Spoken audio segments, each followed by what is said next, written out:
I do. I'm like I'm one of those people that's just out here like, yeah, no, the big green M. I like that one. Oh, you're a monster, literally. Literally. That's fucking awful. I'm on brand as fuck. Uh, I like Nos for the way it tastes. I'm See, like, I had Nos once and I was over it pretty much right away. oh no, I used to drink that shit all the time. I love that they're like, what if we took passion fruit and just like made it a fizzy death beverage? You know, the time that I had Nos was to get the Batman Beyond costume in Batman Arkham City. Oh. It's a very deep marketing cut. Do you remember this nomination? Yes, I do. It was a fucking dope costume, though. God, I didn't even realize they did that. Yeah. That's a lot. There were like different brands that you could go and get different costumes for. Like, well, the animated series Batman was like pre-orders at Walmart or something. I don't know. That's so specific. That was back in the pre-order apocalypse where you had to pre-order from 4 different retail stores To get everything that you wanted. to get everything. Like, man, that like doesn't happen anymore. Good. I mean, yeah, it's good, but it's just like another trend that like came and went in video games that people just don't talk about anymore. That's fair. Just like online passes. I was like so not a pre-order person. I think I've still only ordered like pre-ordered 2 games ever.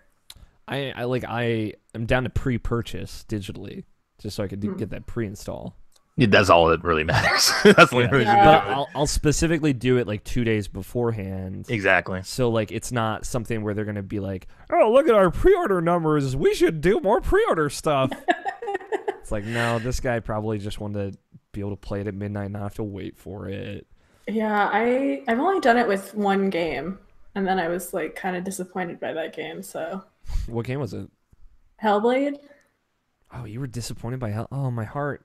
I bounced off Hellblade really hard, and I have not been able to get back. Here's my question for you: did you get through the first 2 like mini areas? No, I'm going through like the fire one right now, I think. Did you do the other one? No. Okay. I think if you can get through those 2 areas, because like they do pick up. Like I think like there's like a illusory area, and then there's the fiery kind of more combat heavy area. Those are those 2 beginning areas. You go through a big door, and then that game gets real crazy, and different. And like there's not a lot of combat for a while. It changes a lot. So, if you can do that, you might have a different opinion on the game. Yeah. I've been meaning to get back to it because like I know everybody in the fucking world is like, oh my god, Hellblade, but Everyone, literally everyone. literally everyone. I know, and it's You go to Nigeria and they're like, "Have you heard about Hellblade?" And you're like, "What the fuck do you know?" You're like, stop. Yeah, no, that's literally me right now. Like all the game of the year discussions, I was like, oh god, this should and listen. Nier are just haunting me.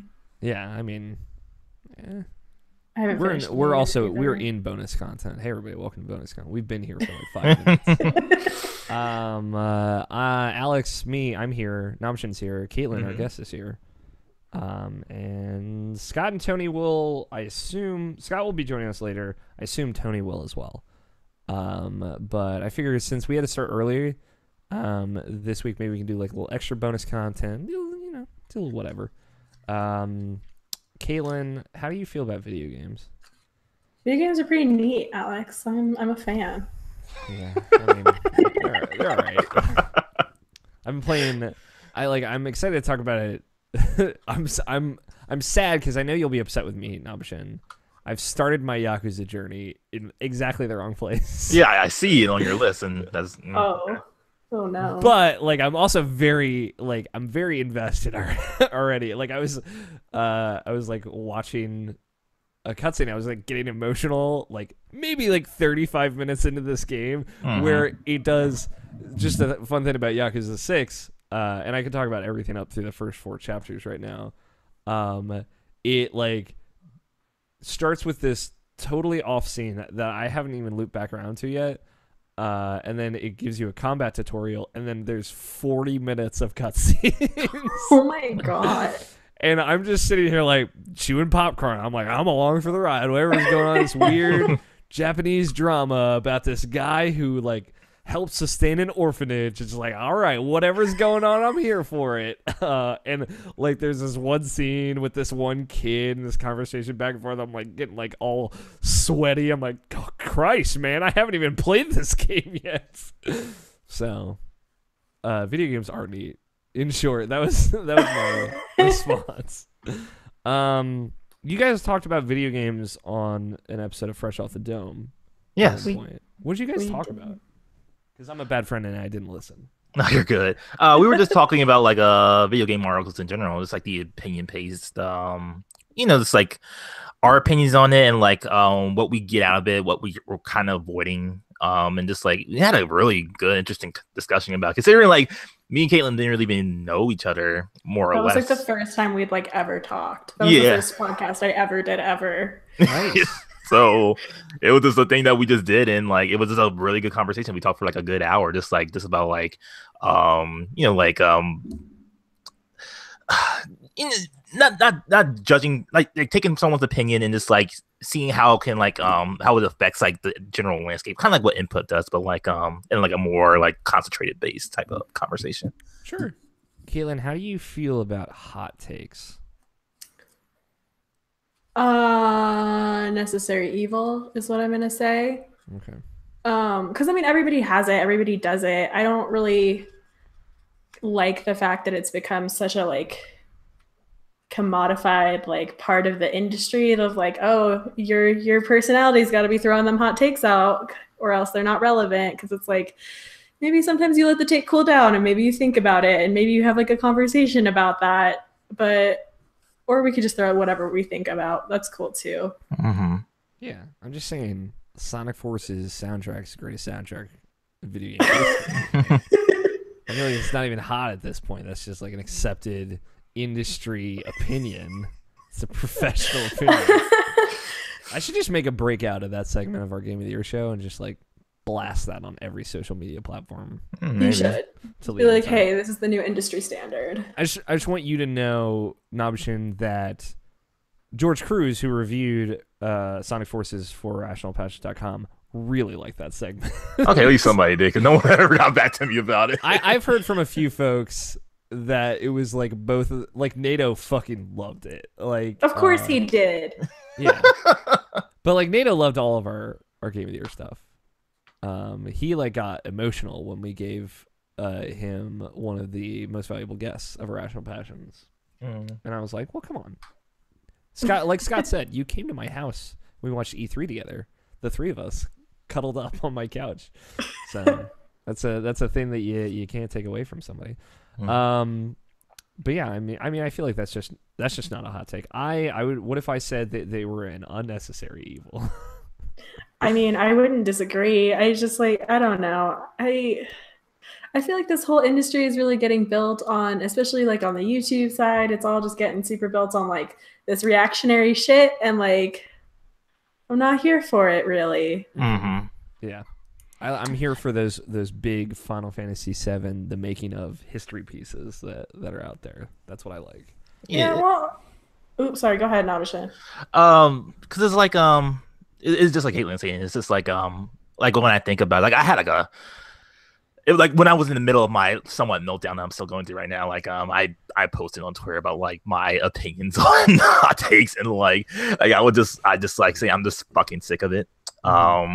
It was just like one of those things where it's like, because like it happened after the whole Kingdom Hearts stuff, and it's like and that was the time where everybody say like Kingdom Hearts is shit, and like yeah, sure, like I don't mind you saying that, but it was like I was already down, I was feeling bad, and then like the first thing on Twitter just saying like something breaking down like minusculely, like something that I really love, and it's like okay, like I get it, all right, I understand, like in the zeitgeist is fair game and stuff like that, but like just put it out there, and if you're going to say something, at least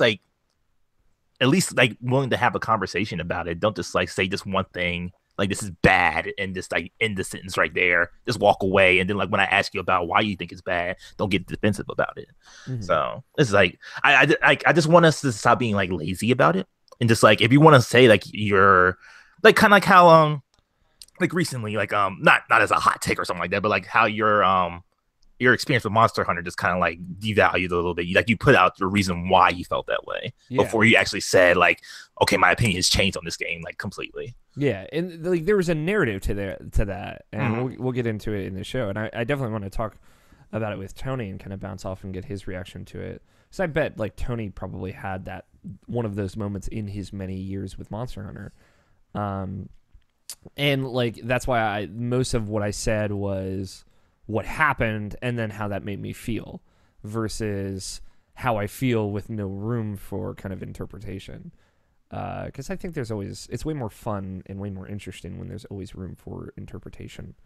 And like, you and I, that I am on the same page with you on all of that because of the Alex Talks that I did like 2 years ago now about the experience. Everything's just an experience.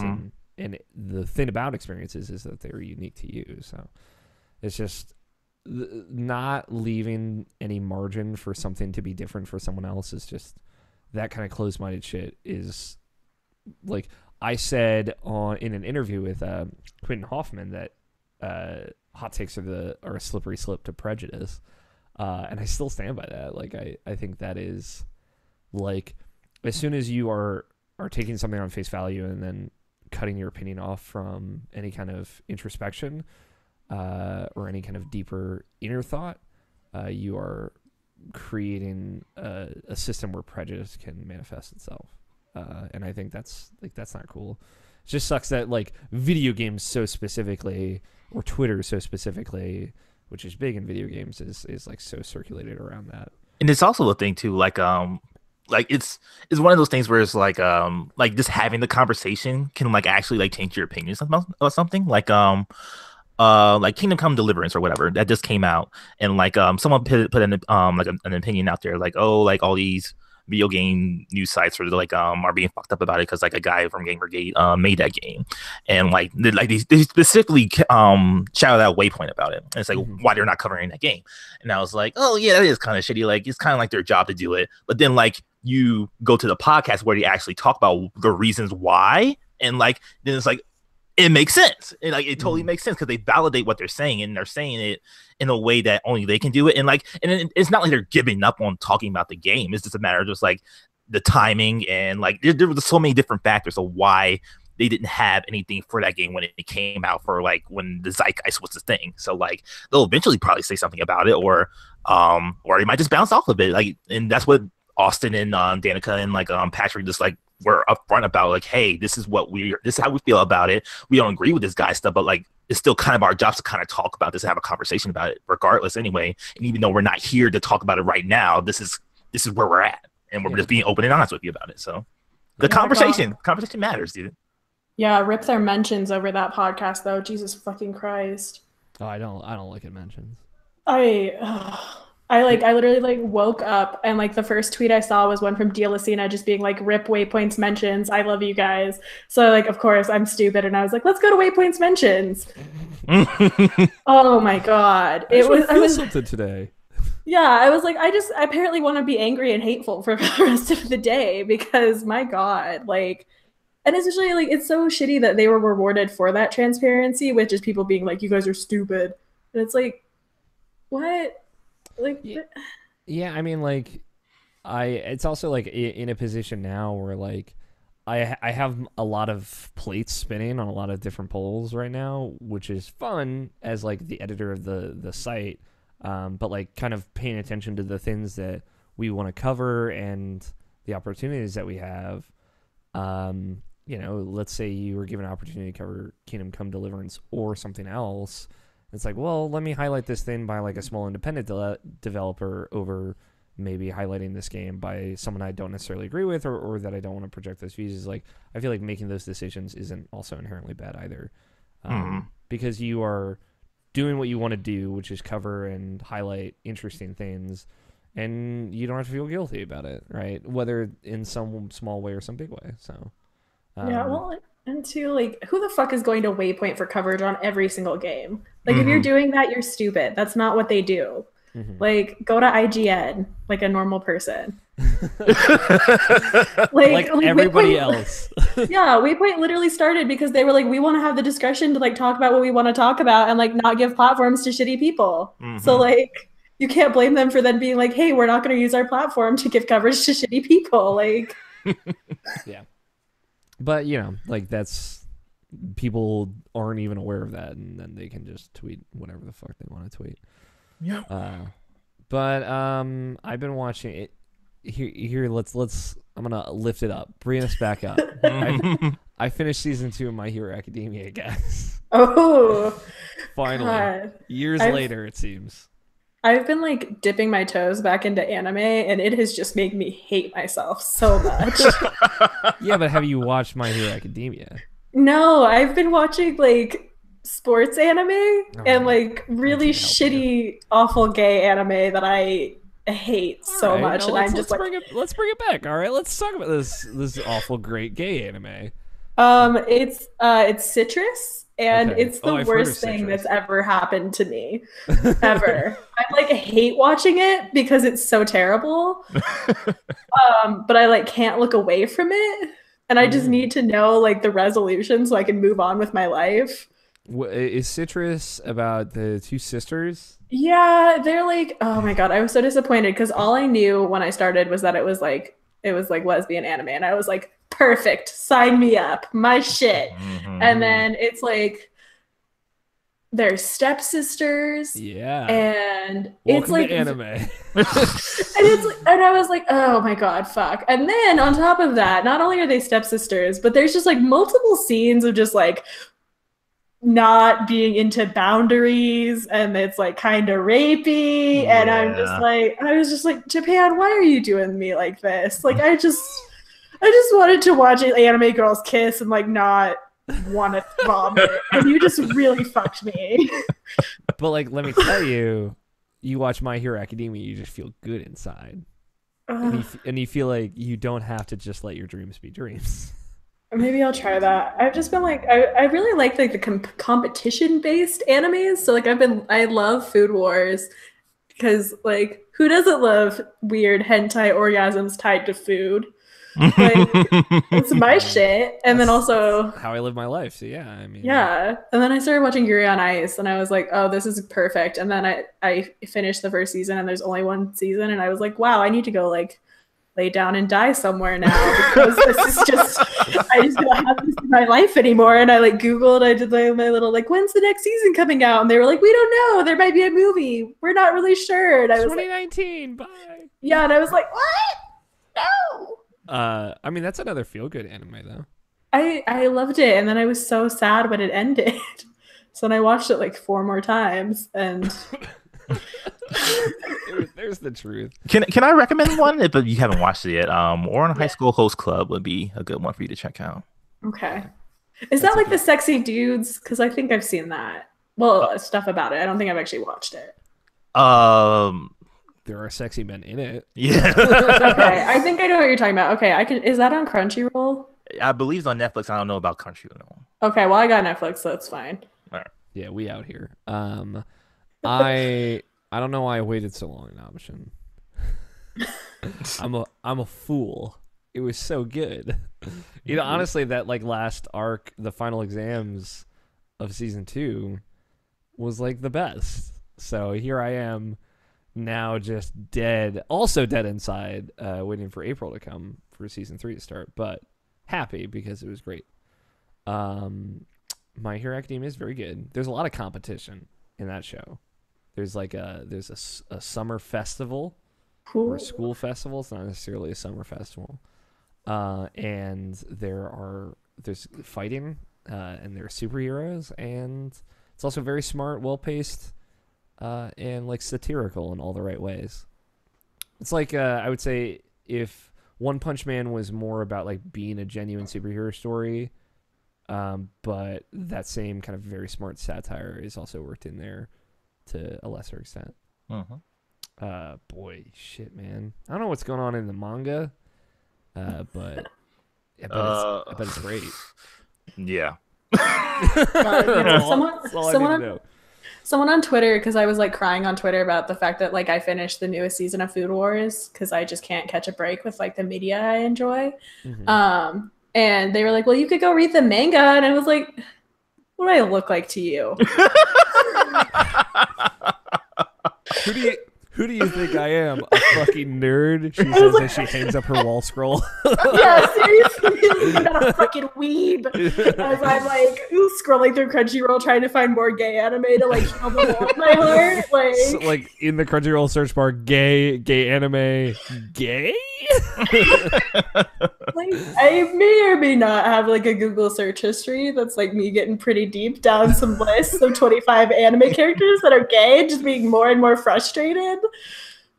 It's fine. It's fine. No, like It's that's fine. that's how you should live your life. I'm trying to think. Like, there's not enough like gay aspects to My Hero Academia, but I think like you'll still have a good time. I'm trying to work probably. it in. Like, despite popular belief, I can enjoy straight media. I just generally choose not to. It's just usually trash. As someone who exclusively enjoys straight media, I know. I get it. Like, yeah, no, I usually, it's fine. I just, like, I enjoy anime aesthetics. So I'm like, I just want to see cute little anime, like, girls and boys just kissing each other. And it's just like, nope. Man, I feel that. Not for you. Remember that part on Yuri on Ice where they kiss? I do. I was like, I literally had my little, like, oh, shit moment watching that. And then it kept going. Also, God, Chris is so gay. Chris is the gayest character I've ever seen in my entire life, and I love him. Which one was he? He's the one from Switzerland who's like always naked. Yeah. And he's got like the most beautiful eyelashes in the world. I mean, there's nothing wrong with keeping yourself well groomed. That's all I'm gonna say. I just love his beautiful, beautiful eyelashes and his like and his like really great hair. He's just great. I just love him. Caitlin, tell me about I want to know more about your media empire. My media empire. Yeah. Your blog spots. My blogspot.zone. Your blogs, I would say your Geeky Pal, but that would just be like too corny. Your GeoCities homepage. Yeah, my MySpace for sure. Yeah, what do you want to know? I'm just not as familiar with it. Is it just like, hey, I write about video games? Is there more to it? It's mostly writing about video games. It's also like me sometimes getting mad at like other forms of media and like yelling about that. And sometimes doing reviews of things that like nice people on the internet ask me to do reviews of, but I'm kind of shitty at it. As far as like doing it in a timely fashion. Because people are like, hey, read this thing. And I'm like, okay. And then 2 months later, I'm like on page 75. I don't know what's happening. But I also have been doing like, I do article reads for one specific thing that I do. And then I've also just like super recently launched a podcast through it where we talk about like the stories you get from video games. So that's been fun. You also, I was not aware of this, which tells you that my researching skills are a top notch. You launched Patreon yesterday. I did. I did launch it. Good. Yeah, I don't expect honestly to like be, funding doing it for a living, but like just because I try to do a lot of coverage of like indie games and most of them come from like itch. I like to pay for them even though a lot of them are like name your own price or whatever. So I usually try to kick at least like $5 or $10. But since I don't have like a real person job at the moment, that's like probably not in my best interest. So, doing that plus like hosting fees and stuff. Let me tell you about these hosting fees. They're grubbing me for this money. No, I mean, you're literally the only other person I know besides John Anderson that has played and enjoyed this lesbian baseball visual novel. Oh my God, Butterfly Soup is the greatest game. Not of 2017, but close. It's top 5, top 2 probably for me personally. Yeah, and you wrote about it on our site when you had your guest top 10. I did. John Anderson, my co-host on the Bro C, an incredible, let's call it like trend-setting, new age media OC Rewatch podcast, is the only other person I know that has played it. So I was very excited to share with him that, hey, like somebody else in the world feels you on this, and that's Yeah. like an Ichigo game or whatever. It's so good. It's like I wasn't ready. Like I can't remember who I saw first. I think I saw Patricia Hernandez from Kotaku like writing about it, and I was like, oh shit, that sounds great. So then I got it, and that was I think the first game I got off of itch, and then I was like, oh wow, this is like a whole place where I can get cool things. Look at that. And it has become my home away from home a little bit. But it's just like it's so cute and funny and like relatable and well written, and like it's making a commentary about like cultures that I'm not a part of, but like also like there's just so much there for like everybody. It's so good. Yeah. It's definitely like one of my faves from last year. I appreciate that. Like I appreciate the the shout out to something a little bit different. And that's on like, I feel like, is that on iOS? I don't think so. I think it's only on itch currently. She just recently did an interview with Rock Paper Shotgun, I want to say. Okay. That she's gonna do a sequel for it because like since it was so successful, I guess it was originally supposed to be way longer than it is, but she like couldn't figure out how to do that in reality, so now it's going to be like the continuation in a sequel, and I would imagine probably a couple, since she said it's going to be like all of their high school stuff. Yeah. So I mean, just be hopeful for the future. I'm so hyped. I'm like ready for Butterfly Soup too. I'm gonna just live my best life when that comes out. Butterfly Soup 2 is the name of my indie rock album, so I kind of hope she does a different name though, because like the ending of that game kind of explains why it's called that, and it's like very cute and like touching, and so I kind of want it to be like not that again, because that was very like a perfect little connection, like a perfect moment of like, oh, they said it. So I hope that she kind of does something a little bit different with it, but I'm gonna buy the shit out of it whenever it comes out. So. Mm-hmm. Let me see if I still have it. I got an email this week, and I get a lot of emails from like smaller publishers or smaller PR firms that work for indie developers about different assorted weird indie games.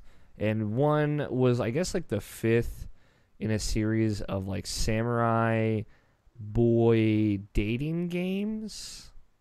I think I might have. Is this the weird one where they're like on an island where there's no dudes? I don't think it's on an island. I'm pretty sure like the cast of characters that you interact with is all samurai boys. So I would say like it is all dudes. But you know what it is all dudes is just, that's such a dangerous sentence for me to ever say out loud. So I'm going through here to see if I can find it. So I feel like I wouldn't have deleted it. It's too relevant to my interests. But yeah, I like there is this tier of visual novel that I'm just learning more and more about as things go on, that it just gets me so excited. Not necessarily for myself, but for everyone else. Yeah, like honestly, when I started getting back into games again, and then like when I decided last year to start writing about them, I did not think that I was going to be the person who was like aggressively crying over visual novels every week, and like dating sims, and like screaming on Twitter that everyone needs to play them. That wasn't really like the path I saw myself going down, but like here we are. Like I may or may not for Valentine's Day have bought the bundle on itch that's just like 9 dating sims. All right. That's not a small number.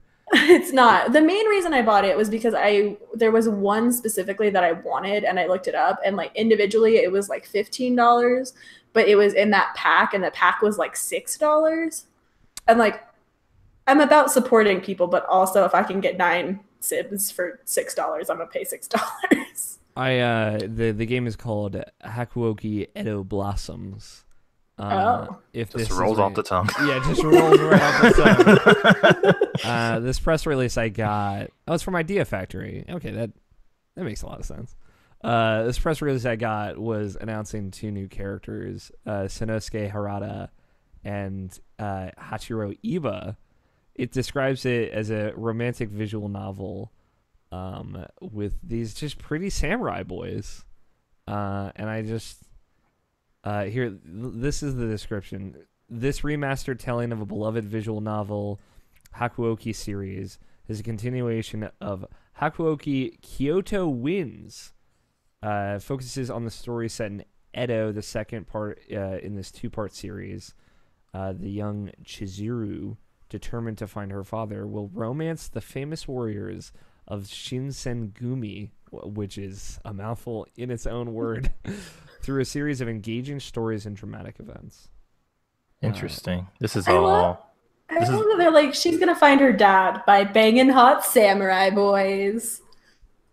Go ahead, Nabishin. I want to know what this is all. No. I was saying it's interesting. This is all around the Rurouni Kenshin era. Okay. Yeah, it's at the end of the Edo period, the beginning of the Meiji period. So it's around that time period. So that's interesting. It says it's set in 1868.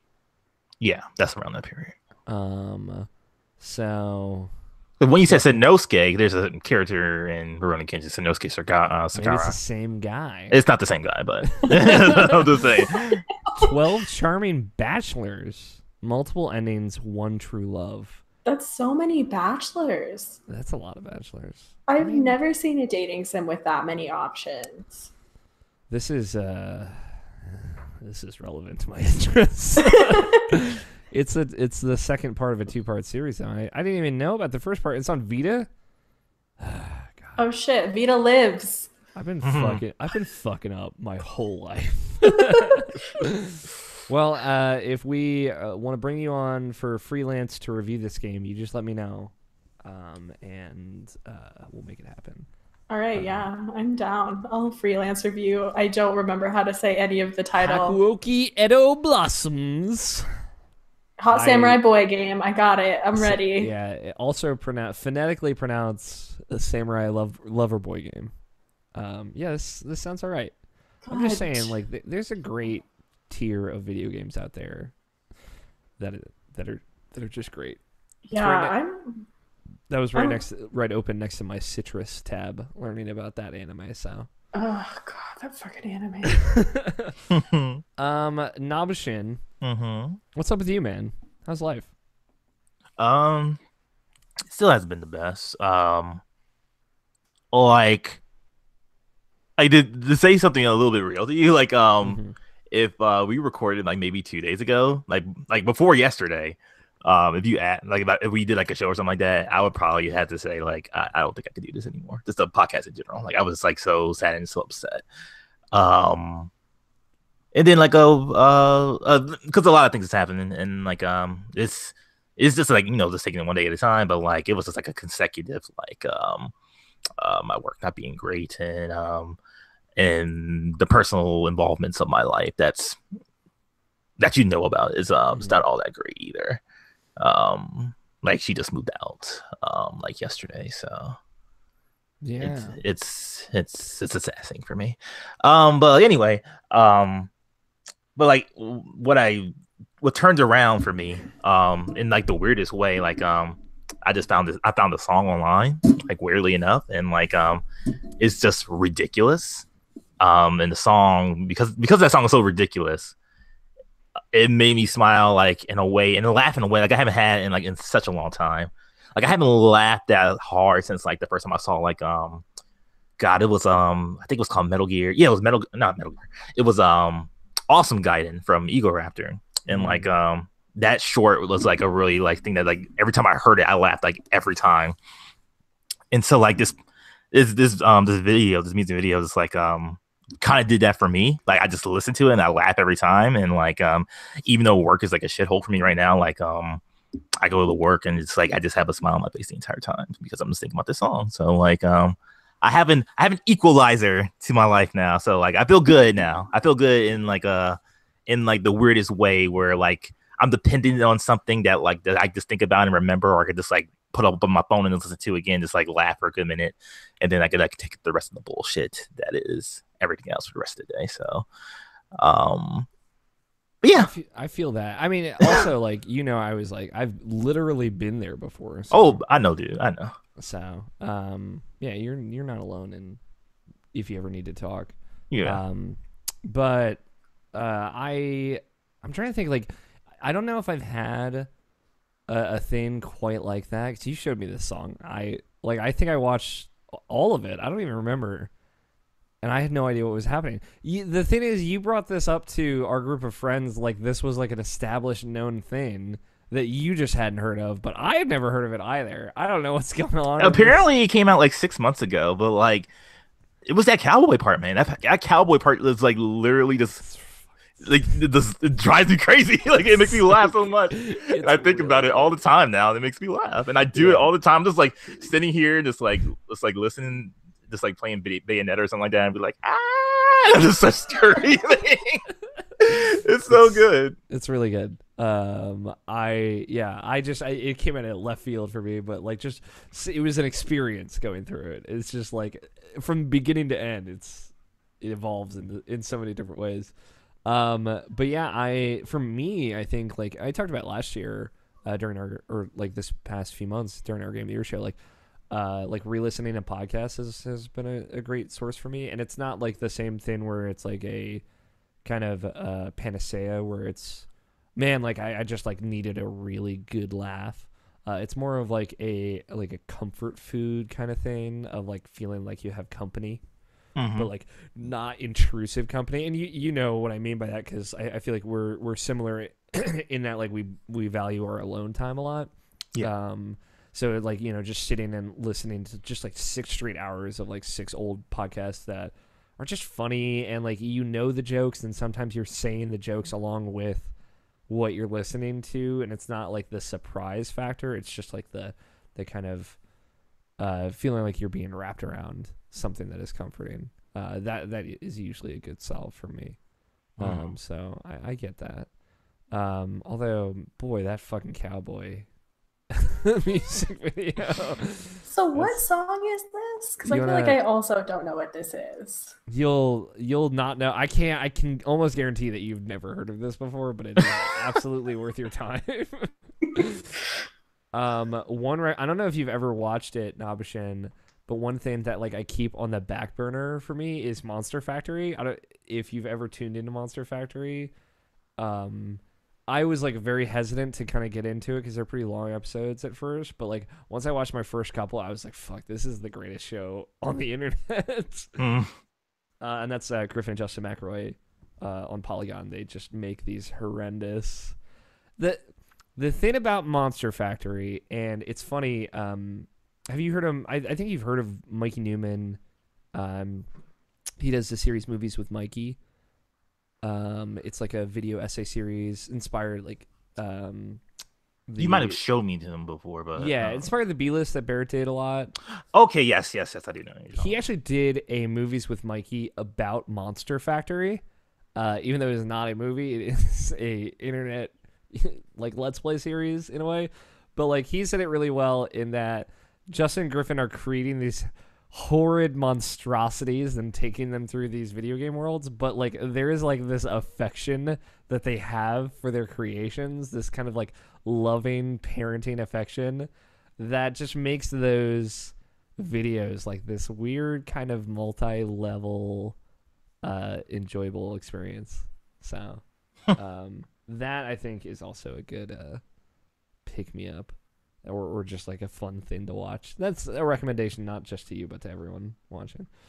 Have you been getting up to anything outside of like the terrible this week?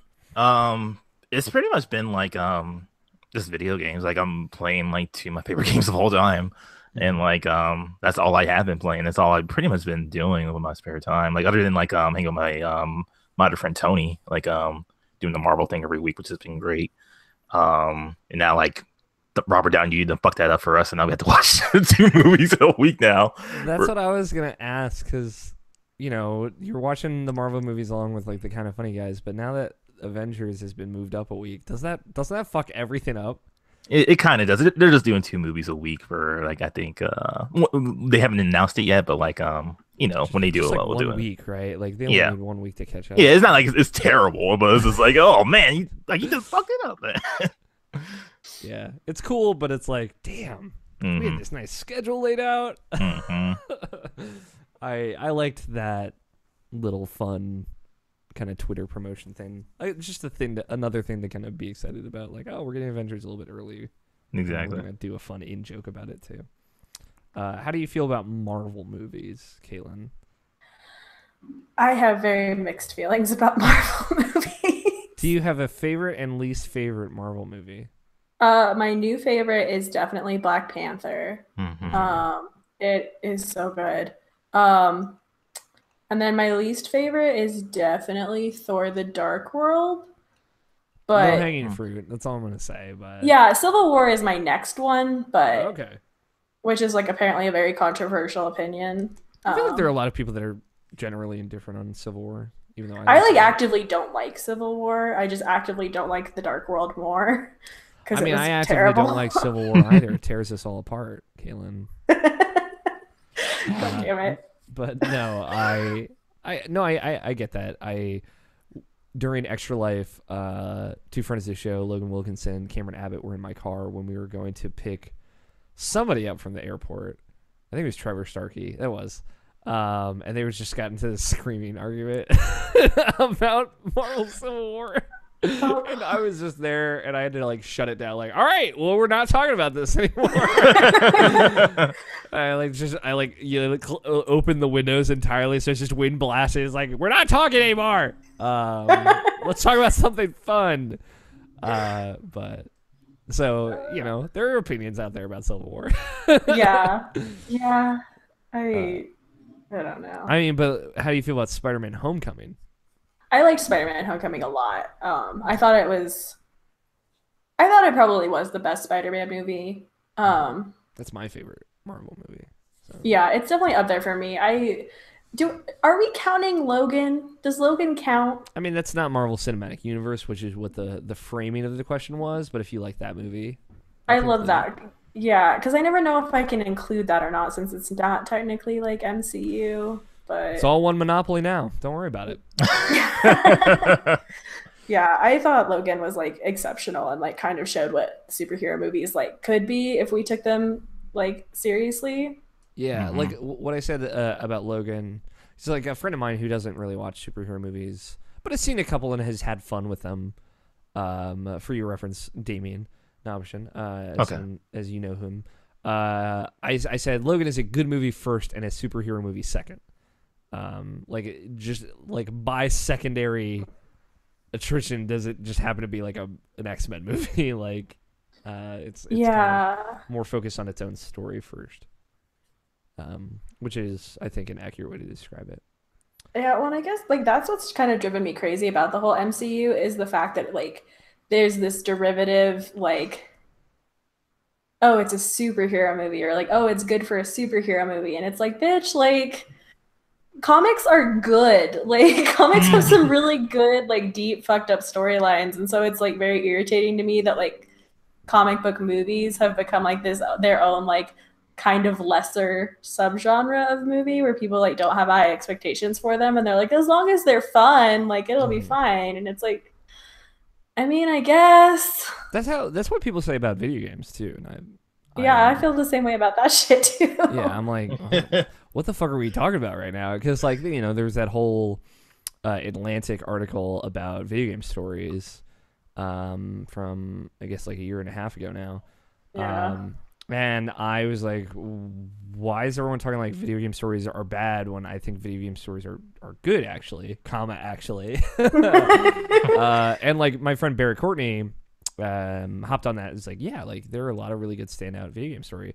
And like even just playing the first hour and a half of Yakuza 6, I'm like, fuck, man. Like this is a whole other kind of thing right here. And it is like, it is good in totally different ways. That is like touching on like referencing and homaging other forms of media in a totally different way. It's just give some credit where credit's due. Yeah, well, it's irritating because I feel like, and I remember that dude's point specifically was like, there's so many video game stories that could be fine as other forms of media, and like them be like, it was the whole like, oh, like video games don't have to exist because we have books, basically. Yeah. And it was like, I mean, then explain to me like why we can't have good video game movies, Yeah. because like that's something that they still haven't been able to do at all. And two, like, I don't know, it's just like, I don't think that just because a video game story could be a book or a movie, like I feel like that doesn't change the validity of it in any way. And I don't get why that's like the measuring stick. But shout out to that Castlevania Netflix series, though. I have not watched it. Have you watched it yet, Naumshin? I have not. No. Dude, y'all, it's real good, man. Dude, like I was watching Kaylee stream this week, and it's like, fuck, because he was talking about Twin Peaks. I'm like, God damn, I only watched like 2 episodes. I need to go back to that because like the 2 episodes are like 2 hours long. So I forgot like Twin Peaks is a long. Yeah, and like. show. I wanted to get back to that today, but then like when I started watching episode 3, I like, oh man, I can't remember any of this shit now, so I have to rewatch it from the beginning again. So A lot happens in that first episode too. Like just episode 1 alone is like a dense experience. 'Cause I got like halfway into season 2. I could probably jump back in and kind of generally know where folks are, but like, you know, I heard about where that show kind of goes, and I don't know if it gets me more interested or less. Pretty much. I don't know if you were in the same camp as me as someone who loves the Easy Allies podcast, but as soon as Jones was like, boy, I'm going to fucking play Deadly Premonition. I'm like, fucking let's go. Can we turn this into a series? Can we do like a Kyle's Son, Jones Moon series of just like every moment of whatever Brandon Jones thinks of this game? I need to know everything about it. like, dude, like because I've been feeling this way lately, like I've been thinking just like every month just playing like one of my favorite games of all time or something like that, just to go back and do something like that again. And like Deadly Premonition was going to be like the next one I was going to finish after I finished these Mass Effect games. So like hell yeah, dude. yeah, I just feel it like I need to do it. Like obviously Kingdom Hearts is down the line, but like yeah, this is like I just want to play. I want to go back to certain stuff. Like I haven't played No More Heroes in like years. And like just really thinking about it, like because I was thinking about like how long it was since the last time I played Mass Effect 3, which I'm about to get to now, and it hasn't been since like 2013, literally. And it's like, man, that's crazy. And like, it's like because like I went through I beat Mass Effect 2, and like I was like, man, I forgot all about this shit, and like and this is so good, and like I just yeah, it's just one of those things. It's like I need to go back to like certain things that like I know I love, or maybe my opinions will change on it again. Like I don't know, we'll see. Yeah, I like watching like your updates on the Mass Effect stuff is like, boy, fuck, god damn it, just put it out on Xbox One and PS4. Just do this for me. I know, especially too. I was so bitter. I got them all on Steam and I was playing through them. And you can't download the DLCs for them anymore. Yeah, it's so weird. Like I was looking into that. I lost my fucking mind. I was so upset, especially because I've never finished Mass Effect 3. Because I did like a playthrough. I was impatient, so I started 3 without like importing a save, and it's like the worst way to do it because they just kill everybody. Yeah. So I was like, okay, I'm gonna do it finally on my laptop that can run this game. And then it was like, yeah, BioWare's not letting you download the DLC anymore. And I was like, but I paid for it. Like I paid Steam for it. I want to know, just out of more morbid curiosity and not necessarily like enjoyment, like what if in Mass Effect 2 you specifically kill Garrus?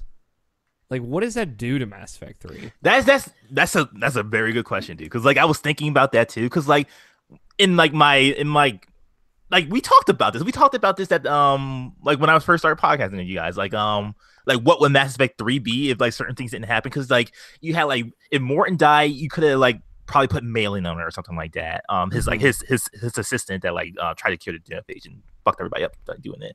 And like with Garrus, like I don't know, like you probably had to find Sidonus. It was Sidonus I was thinking about. The guy who screwed him over and killed his team. He was trying to like assassinate. I was like, oh, he would be like the Garrus replacement if he died in Mass Effect 2. And I was like thinking about it. I was like obviously it didn't happen that way, but like I I was just thinking about that. I was like, man, that's crazy. Because like the only constants that would be in Mass Effect 3 would be Liara, really, and that's probably she's yeah. the only Liara's the one that you wouldn't be able to kill at any point, right? Yeah, but yeah, because she's not technically in 2, really. Yeah, I just want to know, like, if Garrus dies in Mass Effect 2 in the suicide mission, which is totally possible. Like, what does that do to your party makeup in Mass Effect 3? Do you have another character there, or because like then I just want to know what's up with that character? What's his story? Or is there just like a very absent hole in your party? Yeah, like would it just like be like when you like pick your character, like would it just like be something just like a silhouette there for like nobody for the rest of the game? That'd be weird. And like then it's just literally a waking reminder that you fucked up in Mass Effect 2.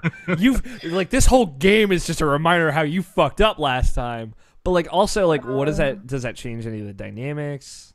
I don't know. It's just food for thought, I guess. Could you imagine that game with Garrison in? Like, no, dude. That's crazy to me. That's like one of the moments that we talk about always with Mass Effect 3 is the bro date with Garrus. Like it's or the actual date with Garrus, depending on how you play it. Yeah, either or. It's just like they're both equally good. Like I just want to date Garrus is what I'm saying. Like it is one of, if not the most important moment for me in that game. Because of like this 3-game relationship, like an actual genuine friendship that you build up throughout those games. And like we've talked about this numerous times now, but there are just not a lot of good friendships in video games. And it's just, man, it's fucked up.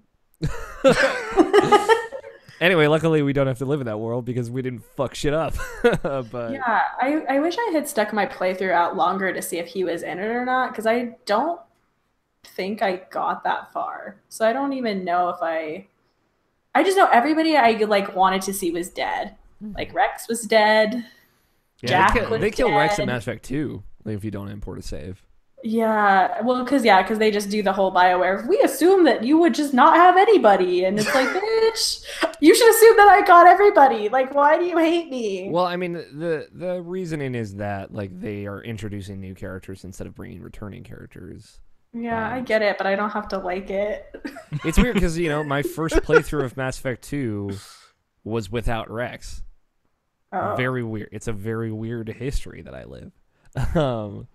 I've been thinking about this a lot too, Nabishin, because I don't know who I talked to about it, but like I played Kingdom Hearts 2 before I played Kingdom Hearts 1. So my whole life is a series of mistakes. I didn't know that. Oh, really? You didn't know that? I played like the first half of Kingdom Hearts 1. I would, as a kid, because I just was not good enough to beat Riku as a child. Yeah. That's a valid excuse. Yeah. So like I would get to the first fight with Riku with the Beast. In Kingdom Hearts 1, and then I just stopped. I never played that. I couldn't get through Chain of Memories because I was bad at the cards. So the first full Kingdom Hearts game that I played front to back was Kingdom Hearts 2. And then I went back and played Kingdom Hearts 1 years afterward. And finally understood why Sora had a nobody. Like, I'm living my life like, when was Sora heartless? When did that happen? It's like, no, it happened in the first game. You just didn't get there. You got literally right before there, and you're a dummy. So I'm a mistake. Yeah, that's kind of how I played it too, honestly. Yeah. Kingdom Hearts 1 is very difficult, I would say. It is a much more challenging game. Yeah, it also, like, in my opinion, is not as fun. Like, it's necessary, but not as fun to play. Yeah, like, there's so many worlds that I look back and I'm like, God, I just hate that world. And I think about it, I'm like, what did I like about the first Kingdom Hearts game? And it's a lot less than I originally thought. Like, I actually really like Atlantica in Kingdom Hearts 1. Oh, no. No. I know. I get it. Like, trust me, no one knows more than I do. No one likes Atlantica in Kingdom Hearts 2. I just like it because I like hanging out with Ariel. I love Atlantica and Kingdom Hearts 2. Like, give me that rhythm game all day. It's a bad rhythm game. I love it. I love it so much. Like, I don't pretend to know its qualities as a rhythm game. I just like when I saw that part and I was like, oh my god, I just get to be in a world where all I have to do is sing. Fuck yeah, let's do it. Here's the thing, Caitlin. I didn't know you were # true believer. So now we got to have this conversation. Oh no. Kingdom Hearts 3, 2018 or no? No. We're gonna be dead. Never mind. We're gonna be dead. We're gonna be dead before that game comes out. See, this was my whole running bit that I would actually die before Kingdom Hearts 3 came out. Like some weird accident, like food poisoning, or like a train fell out of the sky and crushed me. Something ridiculous. And then like too many people started dying, and I was like, I shouldn't joke about this anymore. But yeah, no, Kingdom Hearts 3, it's gonna happen. I don't believe it, but I'm happy for anyone who does. Let me I'm gonna pull up a calendar. Good. Right okay. now. This isn't a bet or anything. This is just the truth. This is just the truth. Do Square Enix games ever come out on Friday? I don't Did know. Final Fantasy 15 come out on a I Friday? could have sworn it came out on a Friday. It was November 29th. Let's see. November 29th. 2016. No, it was a Tuesday. Okay. So I will assume it's going to come out on a Tuesday. November 20th. Mark your calendars. The Tuesday before Thanksgiving. Kingdom Hearts 3. Okay. # true believer. Okay. That's a good date too. November 20th. Strong. Round That's a number. good. Yeah, it's assuming that like Square Enix has its shit together at all, which they've consistently proven they don't. Yeah, but like Eidos, the stronger arm is lifting them up from the other end of the world, from the other hemisphere. Oh God, yeah, I want to believe. Also, I'm a preface. Neither of you should listen to the episode of my podcast that I did with George Cruz Alvarez because it is just us talking shit about Kingdom Hearts for like an hour. Listen, I already know George isn't a true believer. I don't know. He's on thin ice on the website. I'll let you know. I love him, but I don't know. We were both feeling some kind of way about Japanese video games that day. It's just us being like, what is happening? It's different, man. Do you guys want to start recording and get this podcast on a roll? Yeah, I am down. Trying to think, do I need anything? I got some tea. Got this Pure Leaf Tea House Collective Wild Blackberry and Sage. Sounds fancy. It's good stuff. Now machine ready to start? Yep. Caitlin, you got your recording software open? I sure do. All right. On 1. I'm going to count down from 5 to 1, and on 1 we will hit record. Not on go. On 1. Okay. 5, 4, 3, 2, 1. We did it. I'm proud of both of you. We made it through these trying times. I'm going to text Scott and Tony, just let them know we're starting recording.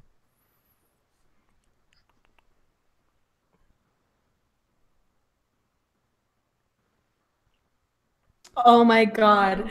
This is so timely. George just replied to the question request asking about the podcast episode that I just mentioned.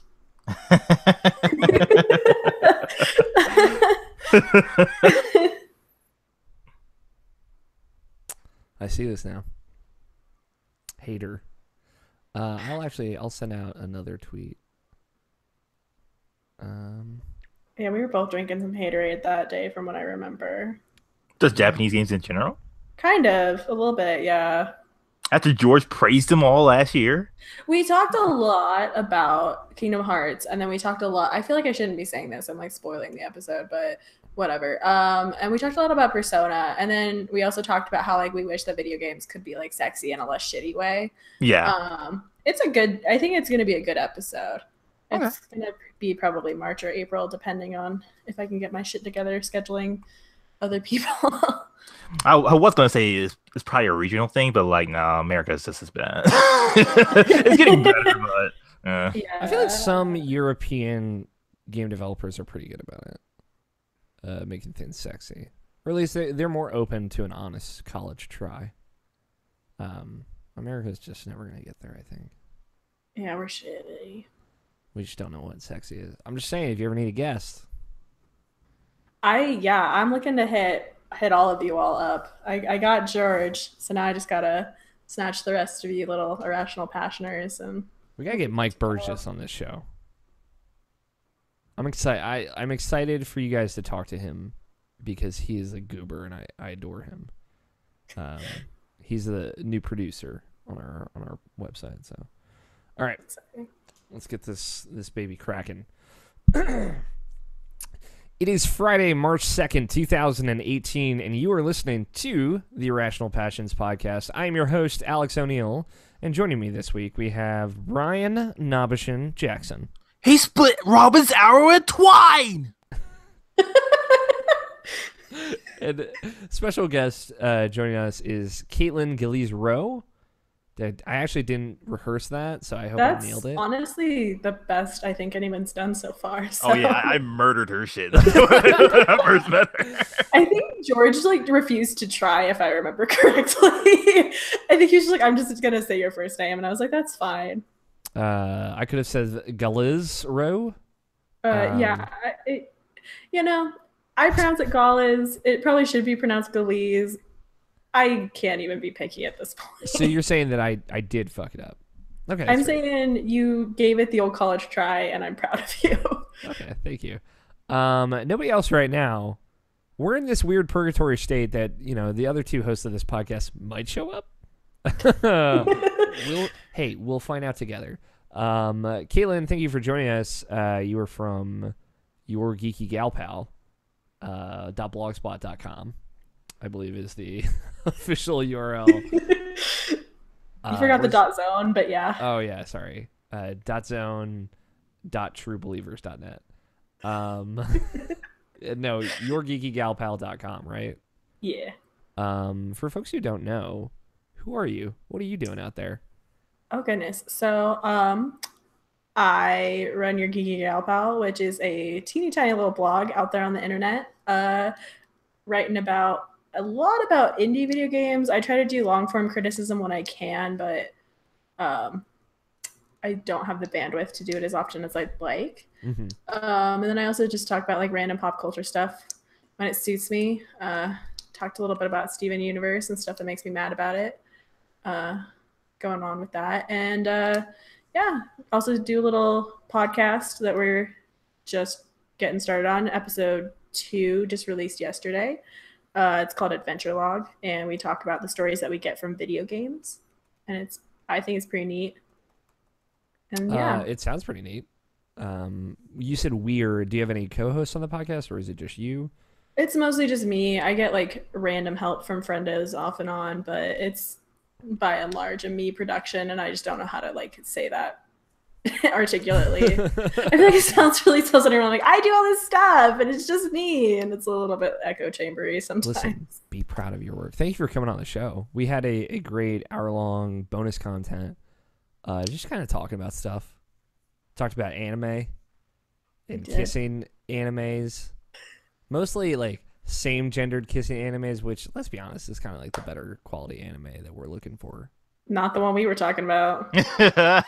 Save for one of them. Hey, Yuri on Ice. It's got some That's good true. That's true. kissing. It's got some good kisses. Well, one good kiss, but listen, sometimes less is more. It goes a long way. It helps build that thirst. Oh God. But you should go check that out. youtube.com/irrationalpassions. It's gonna be a fun show. Whether or not anyone else shows up, we did have someone in our live chat. I don't know if you've heard of this kid. His name is Moises Tavares. He said he wanted to get tagged in. My BB.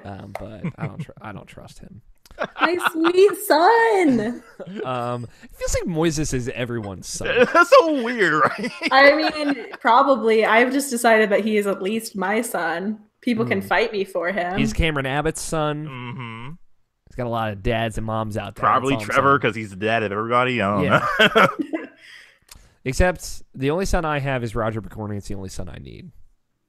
is my protege. Aren't you in like a custody battle against Bear for Roger? No, there was never a battle. Okay.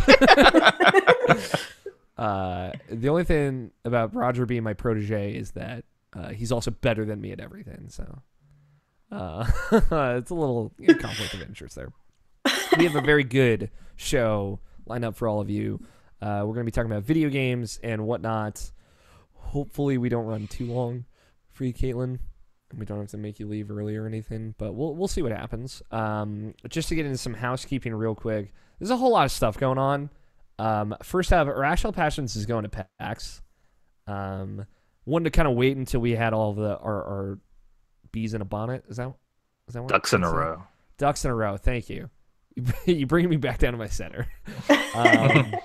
Want to make sure until we had all the kind of details worked out, but we've got our press badges.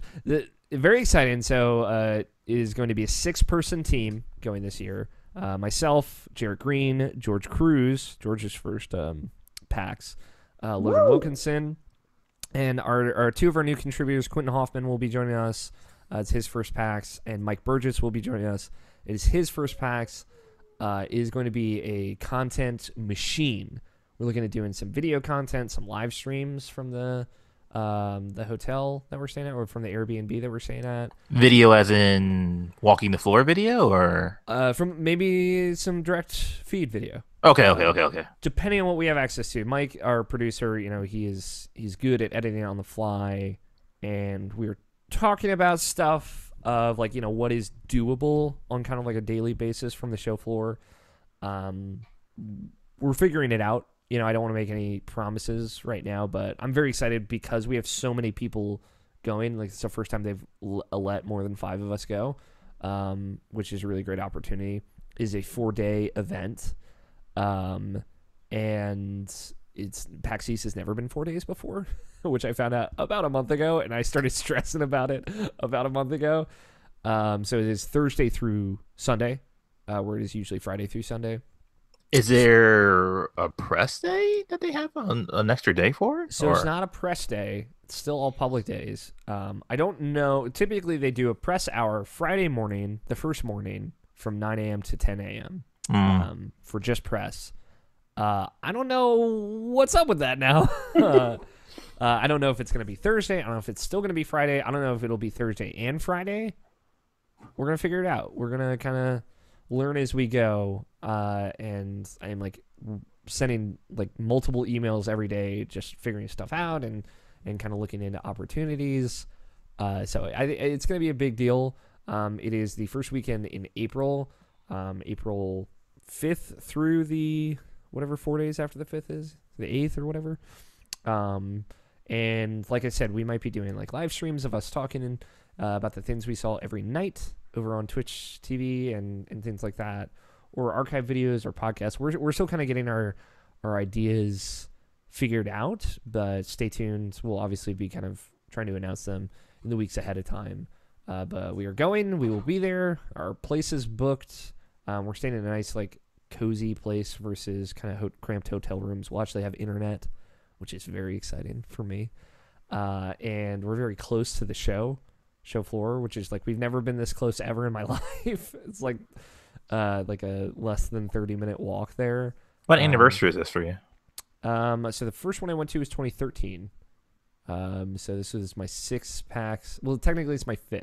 Okay. Because I didn't go in 2015. But I did go to PAX West in 2013 as well. So it'll be my 6th PAX in total. My 5th PAX East. It's a great show. I'm terrified because it's going to be even more exhausting because it's one more day.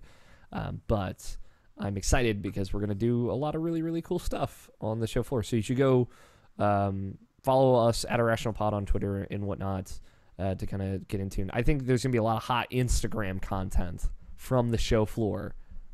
George Cruz has been doing really amazing stuff on there. I think, do you follow Nobshin? Oh yeah, George has been on top of a lot of things as far as that. And I'm impressed by that dude every day. Yeah, he does these great breakouts for reviews and articles on Instagram. It's Instagram.com/IrrationalPassions. Really, really well designed, really great looking stuff.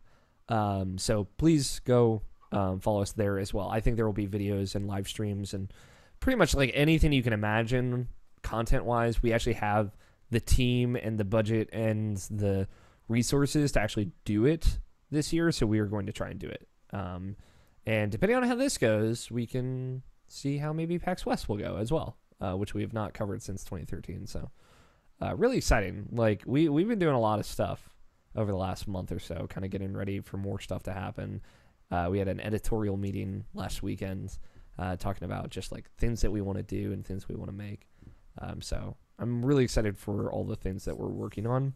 In regards to that, I have a new show that is launching. I've talked about it over the past couple of weeks. It is like happening though. It is like I talked about it before we started the show. It is kind of out there, somewhere hidden on the internet. So it will be launching. It might be fully announced either Sunday or Monday at the latest. So I don't want to talk about it quite yet because I have a fun little thing to announce it. But by the time this podcast is out to audio listeners, it will be out there.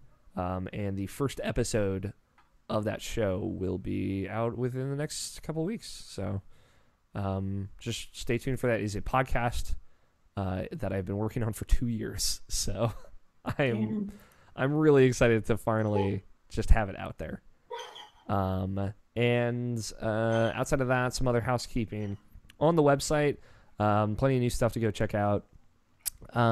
New column from one of our new contributors, Scott White, that he's actually been working on for quite a few months. We finally got the first iteration of it out there. It's called Professor RPG. It's similar or at least reminiscent of my Simply Mechanics column that is kind of breaking down specific game mechanics and specific RPGs, but it's not limited to just mechanics. It is also going to encompass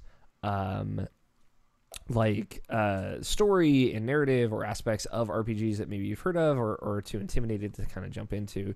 This first issue is about Xenoblade Chronicles 2's blade system, which is very confusing, and he kind of goes into like how blades are both people and not people. You know, blades are people too, kind of thing. That you should go check out. And the next couple, like I've seen like the write-ups for them, and I'm excited for them going forward. Let me know when he does Radiance of Fate. Ooh, I think that was mentioned in our because that game, woo! I could not wrap my head around that. That's a good pull because he's looking for suggestions for it. So I'll let Scott know that you said Radiance of Fate. That's a good pull. New input is out. They did a little bit of a different format for episode 31 where they just kind of shout out a lot of written pieces and had conversations about them. And I wrote a preview. I don't get to do a lot of previews outside of events. So it was fun to do a preview in my house, play a game and kind of write it out without any looming eyes or just kind of a little bit more comfortably for a game called Lightfall. I actually played and wrote this up earlier today. I don't necessarily want to talk about it too much on the show. I think I covered everything I wanted to cover in the preview. It's a very cool platformer that reminds me a little bit of like Ori and the Blind Forest, but it doesn't quite feel as good as that, but it has a lot of really cool ideas. It's coming out later this month, and I'm glad I got the chance to at least check it out. So go check that out, IrrationalPassions.com. It's the place where it's at. Do you have anything you've written recently, Caitlin, that you want to shout out there? I actually have some stuff that's probably going to come out this week that I'm looking forward to. I haven't had a lot of long form stuff out recently, but I did probably after the show at some point today, I'm going to publish my weekly, I guess I don't really know. It's a piece. It's usually like a super short little blurb about an indie game that you might not have been aware of. That's pretty cool. The one for this week is Lost Wage Rampage, which I'll probably talk a little bit about during our Vidya game section. And then last week I did Speed Dating for Ghosts, which is also probably going to be talking about. But yeah, so you can find that stuff over on your Geeky Gal Pal and see all the other rantings and ravings I've got on there. Also videos. Those are fun. They are fun. I'm excited to hear about these games because you had one on here that actually had piqued my interest. involves wine. But speaking of video games, let's get right into it. I try and like keep the housekeeping section a lot shorter nowadays. There's a lot to go over. There's a lot of stuff going on. Bad time. Yeah, like I've been trying to get better about it. You know, typically it's been like 5 minutes and then we're into video game conversation. But you know, there's a lot of cool stuff going on. So yeah.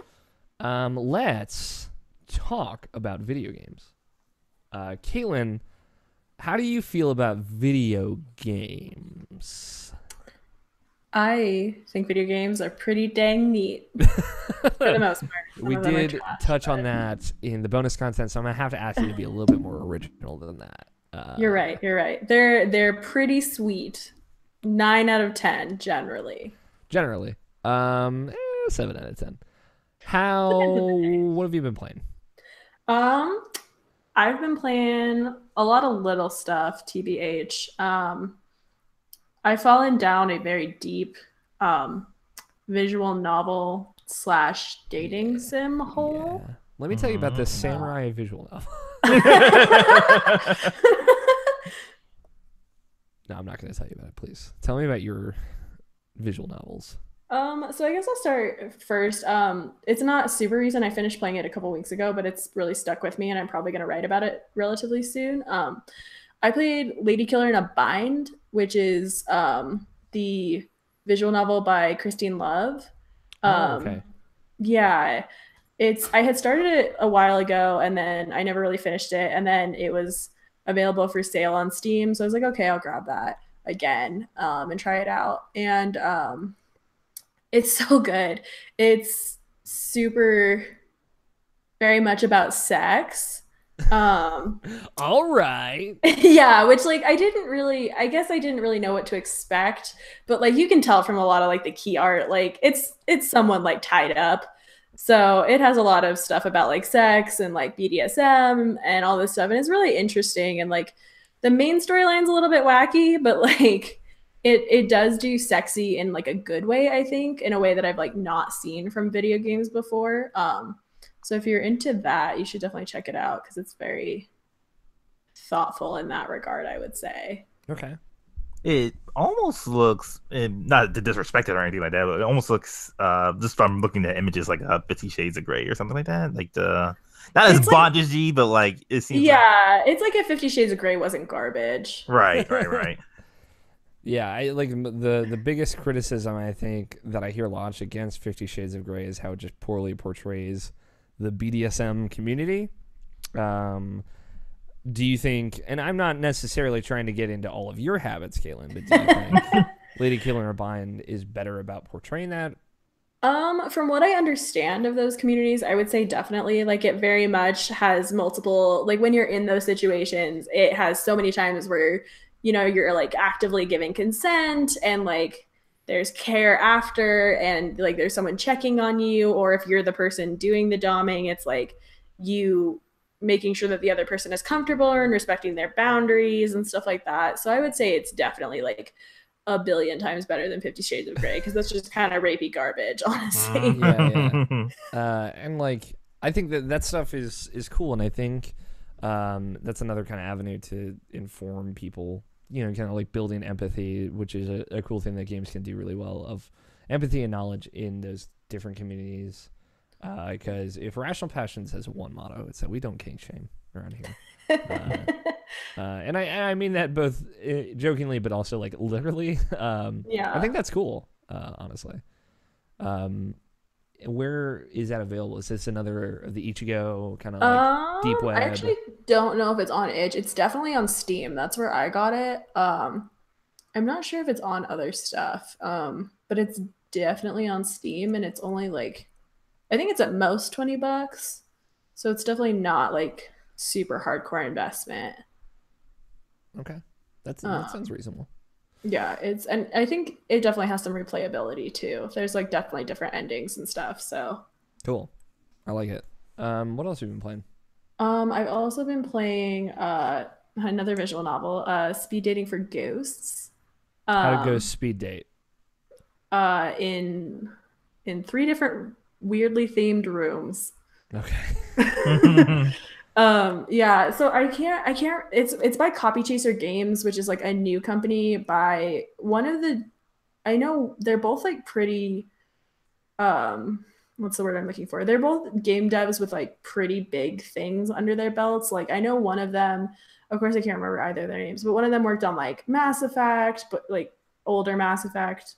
Um and of course I'm forgetting everything, but like both of them have worked on some pretty high profile stuff, and then they just decided to like go make their own thing, and then they made like a game about life and death and dating, and it's really good, and it's also pretty different from other dating sims. Like it's a dating sim kind of in a loose sense because like you're doing speed dating, but like a lot of the dates are kind of like non-traditional, and you also only have one date with each ghost. Like you don't follow like a real long path to romance them and ultimately end up with them. Like each one just has like their own discrete date that you go on, and like whatever story they have kind of culminates in that. But it's neat and thoughtful in a lot of ways, I think. How spoopy is it? I would say that there's only one date that's like actively spoopy. Okay. There's one that's like kind of there's some dark stuff that happens in a couple of them, but there's only one where I was like, "Whoa, this is a little creepy. I'm a little creeped." Mhm. All right. Sometimes a little spoopy is it's good. It's good for dating. I like some spoopy, but Yeah. I like this. I'm looking at the pictures on Steam. I like this guy that looks like a weird flat shark. yeah, that's I can't remember his name, but he robs banks. Okay, that sounds alright. Cool. I was saying, Yeah, like, that's ghosts, if they were gonna do crime, like they'd probably be pretty good at it. Of all yeah, the that's his things. whole thing. He's like, yeah, when you're a ghost, you can just steal shit because no one can tell you no. No one can stop you. And I was like, that's a valid point. He's not wrong. Yeah, Yeah, no, he's you gotta not at all. you gotta respect that at least. That's a ghost with tenacity. What else you got? Any more visual novels? Oh God, let me look at my list. So many visual novels. Is Lost Wage Rampage a visual novel? No, it's not Okay. actually. So, oh, but where the water tastes like wine kind of is. Okay. But I'll talk about Lost Wage Rampage first. So, Lost Wage Rampage is it like just released on the 20th of February, I think. And it's a Riot Girl heist is what they're calling it. And the whole concept is basically like these two girls who work at the mall like stumble across the like earnings figures of their store and find out that like all of the male counterparts are making way more money than them. Mhm. But they can't like go through legal channels to deal with it because they'll just get fired. So they steal one of those like you can win a car at the mall cars, and they just drive around the mall crashing into shit stealing money until they get caught by the police. And that's just the whole game is you just like drive around in a stolen car like crashing into shit and like trying to make as much money as possible before you get arrested. Hmm. I like that because in my mall, the car that is there is a Tesla. And it is like, there are people in Tesla polos there to take signups for people that want to buy a Tesla. And I mean, it's like a functioning, like real actual Tesla. It's plugged in an outlet underneath the car. It works. And I want to steal it every day. Every day I walk past it. I'm like, I should get in that car and go. Yeah, that's like basically what it is. It's like a sick ass convertible, but they just like they inexplicably just have the keys to it and they just go. And it's really fun. It's like I would recommend it if you're like looking for something to kind of just like if you have like 5 or 10 minutes where you just want to do something for a little bit because like it doesn't like I'm sure if you're better than me, you don't get arrested as quickly, but like it's not a super long experience and it's literally just kind of the same thing over and over again, but like it's fun and it's Maybe fun you're to not see if giving you can yourself make enough money. credit there. I'm just really bad at driving games in general, and this one is like use the arrow keys to steer, and I'm like, oh lord. Um, but yeah, no, it's really fun. It's also like entirely free, and you can play it either like you can either download it or play it like in the browser on itch. So it's like very convenient and cheap. It sounds all right though. Yeah, I like the it's concept cool. a lot. yeah, it's really fun, and like the music is really good too. They like really went hard on the Riot Girl aesthetic for the music. Now I need to know about Where the Water Tastes Like Wine. So, Where the Water Tastes Like Wine is another game whose developers I can't remember the names of. But a lot of really, really prolific people in games journalism have written for it. Like one of the characters is written by Austin Walker, and I believe another one is written by Heather Alexandra. I think that's right. Dim Bulb Games. Dim Bulb Games, yeah. Oh, it's because I think they were, or one of them was originally from Fulbright, I think, and then so it's funny how they're Dim Bulb. I could be wrong, but I remember that being a joke that someone said, and I thought it was funny.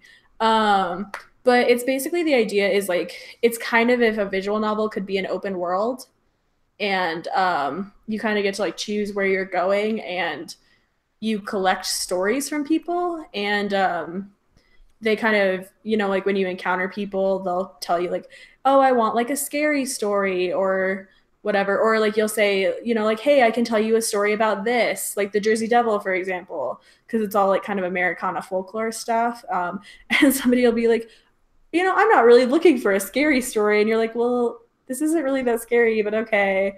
And you just kind of, the whole point is to like collect stories from other people. And it's got kind of like a, I don't want to say gritty, but it has like kind of a rough around the edges art style that kind of plays into like the rustic nature of it. It's pretty cool. I'm not very far in it at all, but I've really, really liked what I've seen of it so far. I'm kind of getting Wolf Among Us vibes. Yeah, I was just about to say the same thing. Yeah. Mostly like the Americana folklore aspect to it, like really reminds me of that. Yeah, it's definitely got some Fables vibes, kind of. It's pretty cool so far. But how do you feel about the Wolf Among Us, Caitlin? I loved the Wolf Among Us. It's good. It's so good. It's Telltale's best game. Full stop. I agree. Yeah, I think they've done other great stuff though. So I'm a fan of Telltale. So yeah, Tales from Borderlands, very good. I agree. I also Walking Dead season 1 ruined me emotionally. Yeah, Walking Dead season 2 ruined me angrily. I haven't played any other seasons of The Walking Dead, just that one. Just don't. Don't. I like the most scathing review I've ever written is The Walking Dead season 2. Oh damn. Yeah. I also liked the Game of Thrones Telltale game. Okay. But it's just you that like that, but I know. I know. I played it like last year at a friend's house, and I thought it was fine. I was like about it. I was like, I've had a morbid curiosity of that game. Like I've wanted to check it out. It's not. I don't think it's bad. I think they took that property and did some interesting things with it, and I think that it's a bummer that it's probably never going to get another season because they definitely left it on like I don't want to say a cliffhanger, but like there definitely is like a need for that story to continue, and it's just probably not going to. Yeah, I mean, to be fair, like the show got another season, so like it worked out kind of in the greater Game of Thrones universe. Except now we gotta wait till 2019 for another goddamn Game of Thrones seasons. Sorry, that's an aside of just how much I'm filled with pain. But I'm super behind on that show, so it's hey, it's really good. Don't listen to Cameron Abbott on Twitter. He doesn't know what the fuck he's talking about. Game of Thrones is an enjoyable television program. I've heard good things about Where the Water Tastes Like Wine's soundtrack, but I've not heard it at all. I feel like I'm not far enough in to like really be able to say, but what I've heard is good. What kind of vibes are we talking? What's the genre? It is kind of that like Americana, like it feels like a road trip movie kind of. Okay. If like a road trip movie was like a little bit older. Okay. That's not like a wagon movie. Kind of, yeah.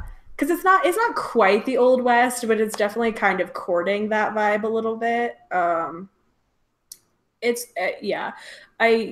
I feel like I don't have very well-formed opinions on the soundtrack because I have not experienced a whole bunch of it. But it's okay. Now you'll know to listen for it the next time you play. So it's true. What else have you been playing outside of visual novels? So I've been playing Battle Chef Brigade for like 2 months straight now. I love it. It's my favorite Switch game. I think it makes the Switch worth having, which is probably an angry making opinion for a lot of people. Um, but especially because like I finished the main story in like 2 days, and then I played it again on hard mode, and I like have been powering through that. But they have like a daily cook-off challenge where you just like have a preset thing of equipment that you have to work with, and then like it's in one of the arenas, and you get like an ingredient, and you have to just try to like not only win but get a high score too. And so today was the first day that since I started playing it, I've been doing it for like a month, that I like got on the board. And last time I looked, I was like 19th on the board, and I was like, "Fuck yeah!" So that was my day to day. Was just me being like waiting for my laundry to be done, like aggressively playing Battleship Brigade. Um, but yeah, so that's that game. It's very fun. I've heard good things. Like my brother showed me a little bit of it the other day. I've not played it at all. It seems cool. I like the idea of it. I don't know how much time I would end up putting into it. So I've put way too much time into it, honestly. I do have good news though. Merry Switchmas. It is the day before Switchmas. March 3rd, True. 2017 was the day we were graced with the greatest invention of all time, the Switch. And we'll touch on that again later in the news section, but it's a jolly season to be alive, It Switchmas is here, it's upon us. 1 year of Switch, bless up. 1 year Switch, yeah. And I just want Battleship Brigade to have like online multiplayer, like versus mode, because like I just want to be able to like fight bitches in the kitchen. That's all I want. And I feel like the developers of Battleship Brigade have gotten very familiar with me on Twitter, because like there was that like hot 2 week period where I was only tweeting about that, and all of them were like liking it and retweeting it, and then I like came back today and I was like, hey. So I'm back on my bullshit. Back on my Battle Chef grind. Yeah, and so I'm just like, all I want is like just adult sim games. Just give it to me. Just let me fight other people on the internet and probably lose. Bring a whole new meaning to BCB. Seriously. That'd be so good. Game sounds all right. Anything else we've been playing? I'm working on a piece about The Witcher, so I like have been back playing that, and I told myself it was going to be like one day just to kind of like refamiliarize myself with like the vibes of that world and just kind of get those feels back. And then I've been playing it off and on for like the past like week and a half. And I like, yeah, I don't know. God, it's such a good game. Yeah. You're amongst friends here. I replayed through almost all of The Witcher through the month of January, so I feel you. That's a good game. Where'd you get to in it? I beat it the first time I played it, and then now, what am I doing now? I just got to the part where you like beat the shit, or I killed him, but the part where you like kill Horson Jr. to find Ciri, and he tells you about Ciri and where she was and why she was visiting him. I killed him too. I don't know why you would leave that Cretan alive, but yeah, like a fucking psychotic serial killer piece of shit. Like, yeah, that's like, so you're like mid Novigrad arc. Yeah, and then I've been like dipping around this time I'm trying to be like more aggressive about side quests. So I've been trying to do my Witcher hunts, and then I realized I'm in a part of the game where there's like not a lot of good Witcher hunts that I'm like high enough level to do. So it's just maybe I'm like, I guess I'm gonna chase things in the sewers for a little while here until I can do some better shit. Have you done either of the DLCs before? I've played Hearts of Stone the first time I played it. And then I like saw bits and pieces of Blood and Wine, but that's another thing I'm excited to go back to because I got the complete edition or whatever. So I'm excited to go through Blood and Wine myself because I wasn't super impressed with what I saw, but I'm still intrigued by aspects of that DLC. Yeah, I've not seen any of it at all yet, so hopefully someday I'll get there. I'm on my way. Is that all you've been playing? Yes. Dope. Hashtag dope. Navishin, fill me with video games. That's been the mainstays for me. I haven't ventured out much other outside of Bayonetta and Mass Effect 2. Still just like playing Bayonetta on my spare time. That shit's still as great as ever. Just it's so good just to play on the Switch because it looks so much better playing on the Switch than on your actual TV. And I don't know, and like I'm just so shocked how good it plays on the Switch. Like as far as like controlling it with controller, with the Joy-Cons and everything like that. That still just surprises me how much I could play a character action game on that. Like it's like wow, like you should put like DMC on here and I should play on that, and that'd be great too. So maybe what if you just put everything on Switch? No, I'm just so yeah, I've been crazy enjoying that. It's been a really great time doing that. And I just beat Mass Effect 2. Did all that, and that's just as good and as great as ever. Haven't played it in so long, and just like reminiscing about it, and like doing everything in it again. Just because I can and because I like it that much. It's like the greatest thing ever, honestly. Like I still haven't really beaten it yet because like I just like obviously the suicide mission, and now and I just finished Overlord right before we started recording. And going through Overlord again, it's like, oh man, this is really great, but like, God, did they like blare that fucking like noise that he makes? If you know what I'm talking about, yeah, I know. Exactly like you can have like your volume like so low, and then that just like blares. Like it always sounds like it breaks your speakers every time it makes that noise. I totally forgot about the Overlord DLC. Holy shit! Yeah, it's good though. All the Mass Effect 2 DLC is really good, I think. Oh yeah, yeah. Love that shit. About to do Shadow Broker right now.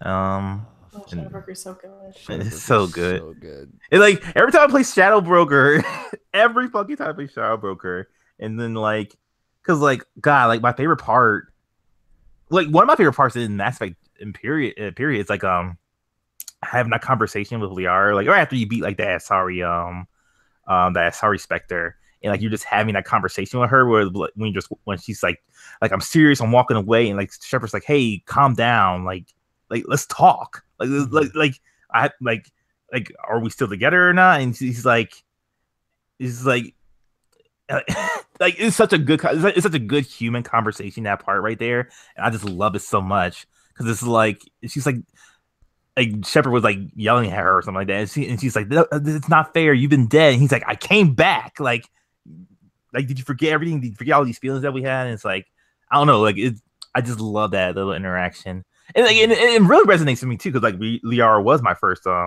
romance in the first Mass Effect, so like going through that, then through Shadow Broker, and then like having my relationship with Tali, and then like actually like having like a good mutual friendship and relationship after breaking out with her. So like that's why Mass Effect's so good.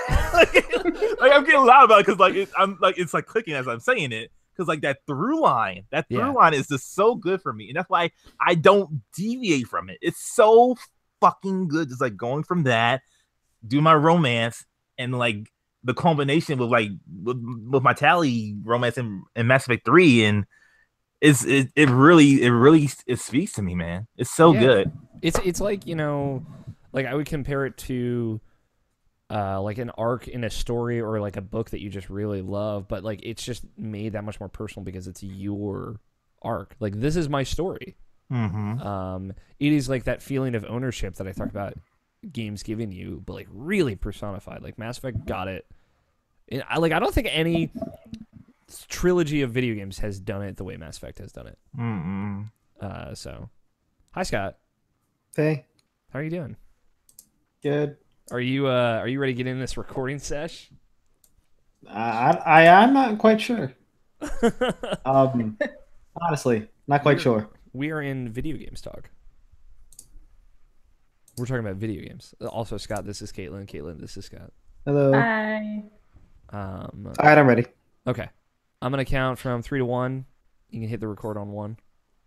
What about on 2? I mean, you could do it on 2. It would just mess me up later. But all right. Like I'd figure it out. 3, 2, right now.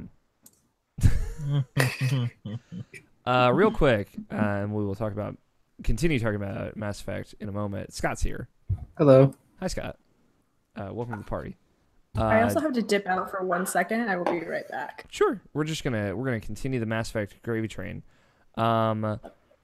Yeah, I very much understand. And going off what you were saying, Nabashin, that is very impactful for me because like Liara was the one that I ended up with. And it's like it's this relationship that kind of falls apart, but you continue to make work. You get what I'm saying though, that and you know what I'm talking about, right? Exactly. It's like yeah, it's like that scene is like I think that's like an amazing scene, just like of two people who are just like this separated and like and Shepard trying to like meet in the middle of it. There's something like there's has to be still has something here. So like yeah, it's so good. It's a compassion of like I get it, like I understand too, like I understand where you're coming from. It's just like I want to make this work. It touches on those emotions in a way that just nothing else really has. I was just gonna say that my favorite bit from the Shadowbroker DLC is that Omnigel bit that they make about opening doors. Oh, yeah. Or you just slap Omnigel on everything. It's just still the funniest fucking thing to me. And it's just like in one line they're like, oh yeah, this is why I like Mass Effect 2 more than Mass Effect 1. But yes, no, I know exactly what we're talking about. It's also like there's like a look on Liara's face in that scene that it's just like, oh yeah, cuts deep. And oh my god, like they did an amazing job of Liara, I feel like, in that DLC, especially because like they upgraded her a little bit, like as far as the way she looked in like from like DOG Mass Effect 2 and then like into that one, because like, she looks amazing in Shadowbroker. And like this is like you just put so much emotion and like an animation to her face. It looks so good. It looks so good, dude. Yeah, and like I love Liara's journey because like she starts as so young and naive. And it's something I didn't really appreciate in Mass Effect 2 when I played it the first time, and then I just like doubly so when I went through 1 to 2. Just how much she grows up from 1 to 2, and then even way more from 2 to 3. Like she goes places. She has such a great arc. But like all the main characters do. Like Tali does, Garrus does. Like all of them really do. Especially you think about like Mass Effect 1 Garrus versus Mass Effect 3 Garrus is like. Man, yeah, this guy who's just like this rookie is like, oh, I don't know about ethics, and then like Mass Effect 2 is like, fuck all the ethics, I just make my own. And then like in 3, just like, I'm like the most charming man you'll ever meet. Well, like yes, the most charming man you'll ever meet, but like also like figuring out like why those things were important in the first place, and like finding that center it's just a really good arc for him. Fuck, man, Mass Effect's so good. It's so good. I am back, but my recording stopped. Do we need to like 3, 2, 1 it? Yeah, I'm make sure you save that original file. Yeah, let me save it real quick right now.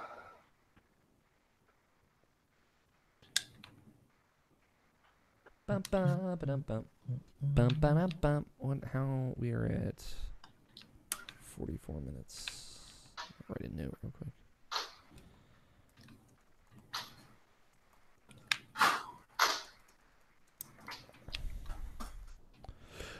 Scott, do you know where Tony is? No idea. He's a ghost. Well, yeah, I mean, I was late for a reason. Yeah, no, I figured you were doing something. Didn't know if you had access to Tony. Yeah, I was supposed to be here quite a bit earlier. Like I can just go ahead and I guess fill air even though we're on break. Yeah. So yeah.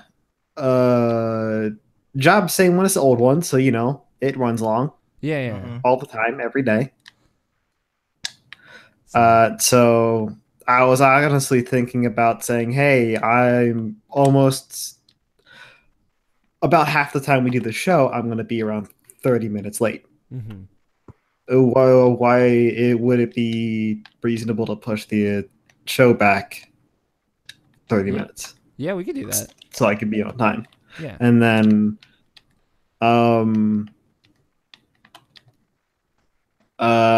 something fell on my feet and my toes got infected.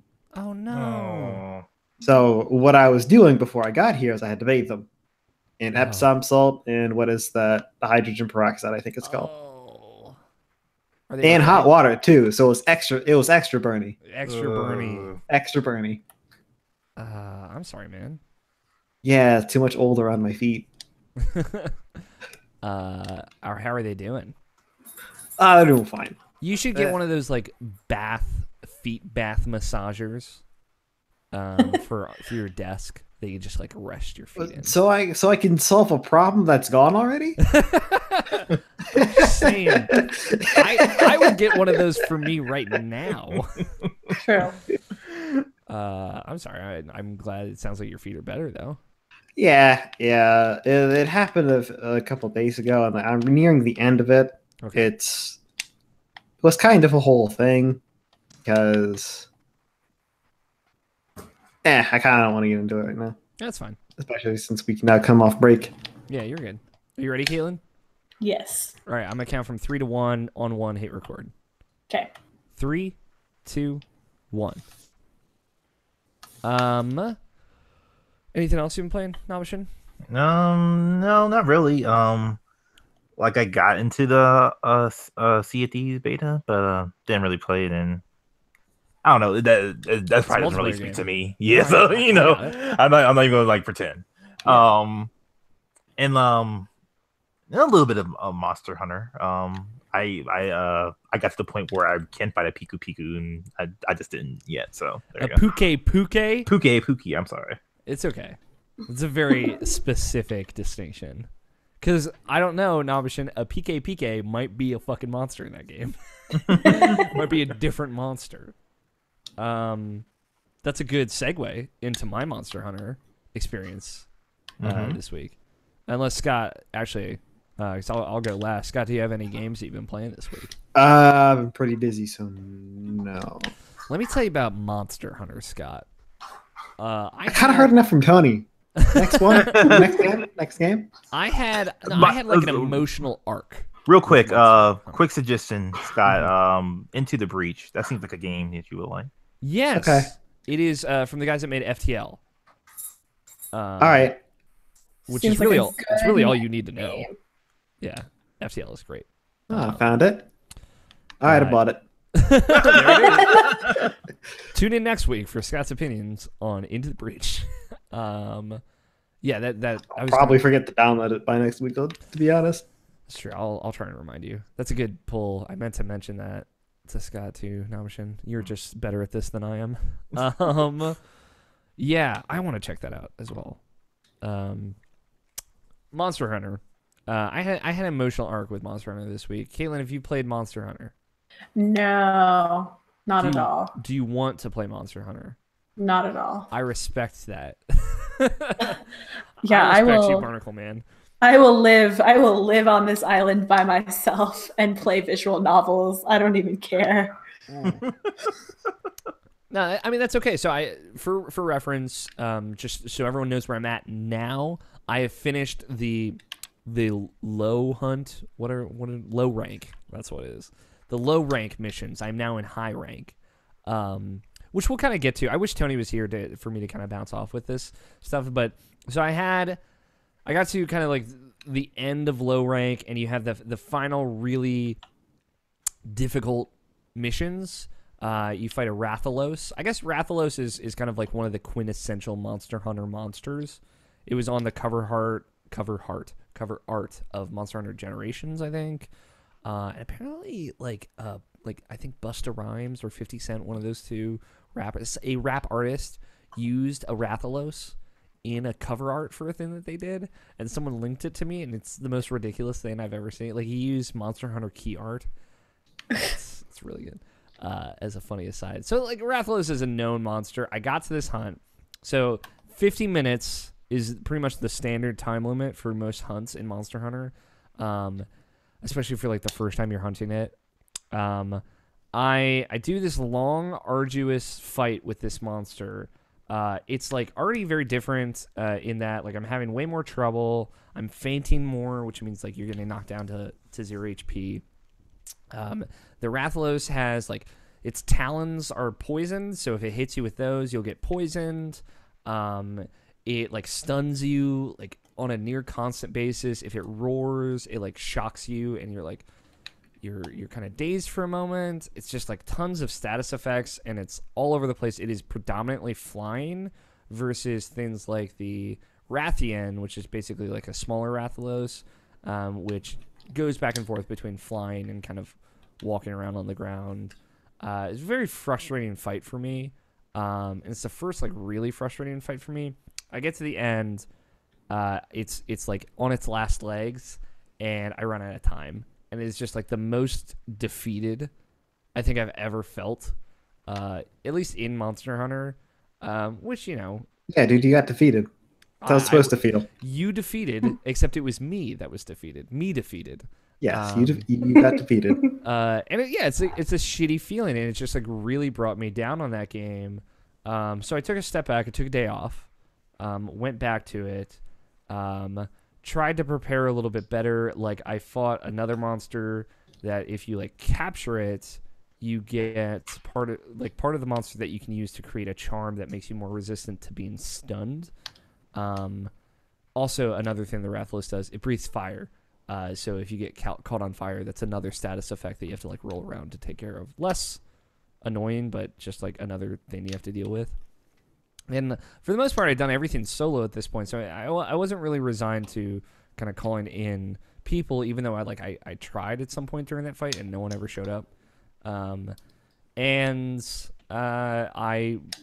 got more prepared, leveled up my armor more, made the stun charm, and I finally beat it. And it did feel really good. Like I was really satisfied. But like, there's this ups and downs to my trip with Monster Hunter. And I think like what Tony would say is like, hey, like when you get into these higher tier fights, you got to think about what you're doing a lot more.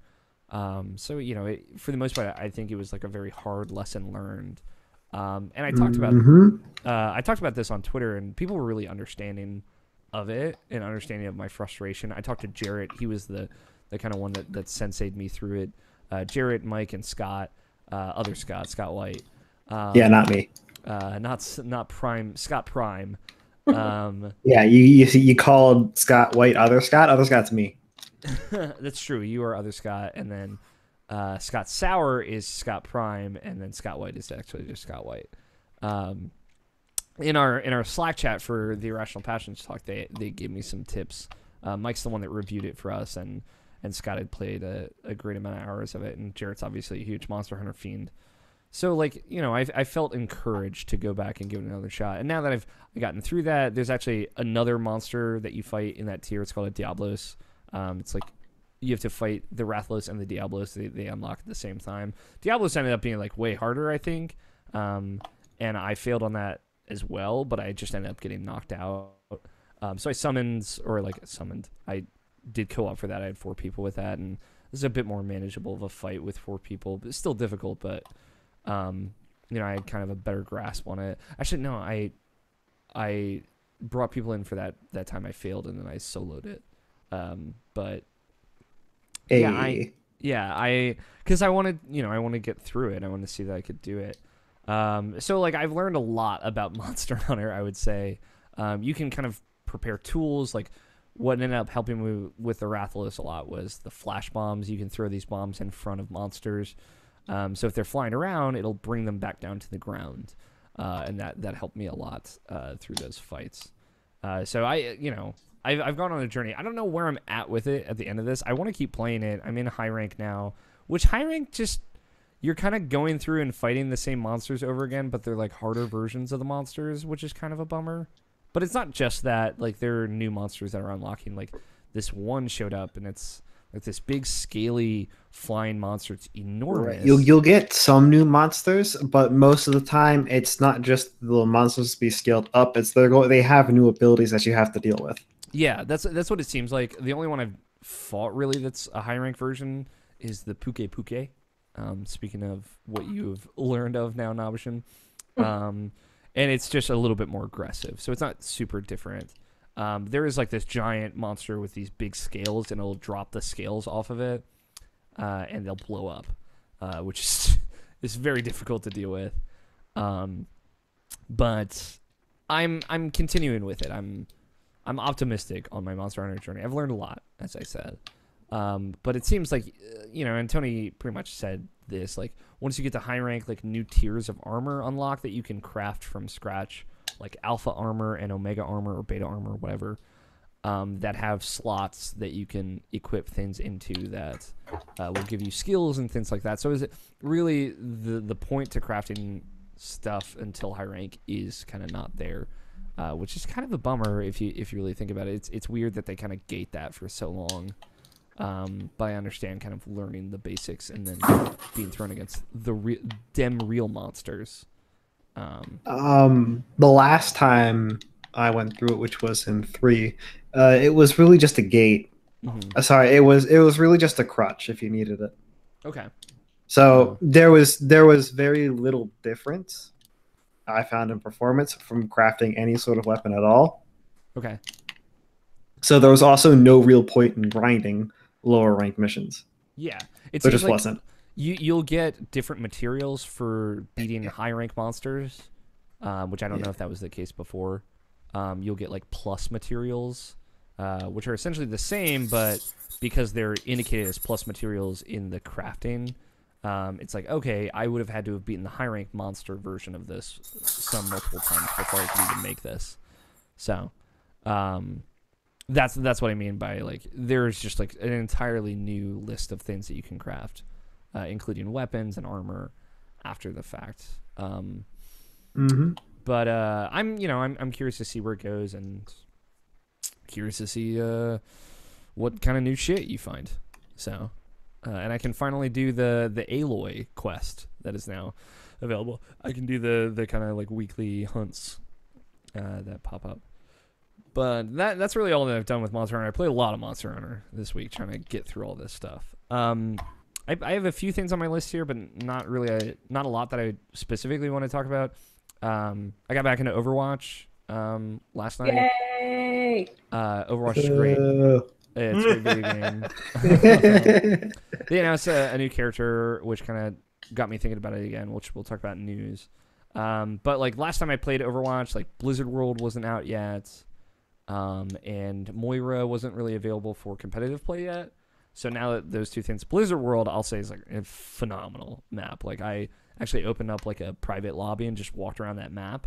It's like amazing. I love it because like it starts you in like this Hearthstone bar, where there's just like Hearthstone tables about, and like as you go through, there's like this World of Warcraft area and there's different shops, kind of labeled things that are small references to other Warcraft or like Blizzard properties. You can see like big roller coasters and carousels in the background that you can't actually go to, but one of the things you see is Murloc Island. And I'm like, I want to go to Murloc Island. I want to know what's up there. It is like there's also like this big chapel that is like a Diablo area, and when you like are walking through it, you'll hear like random Deckard Cain dialogue lines like "Stay a while, listen," and it's like, oh, this is great. And it's the first thing that I've seen where I was like, man, I wish video games were more popular enough for this to be real. Like I don't think a Blizzard World could work really, because I just don't think Blizzard video games are popular enough for people to go visit that every day, like Disney World or something like that. But boy, do I wish it was, because just the intricacies and the care put into that one level is incredible.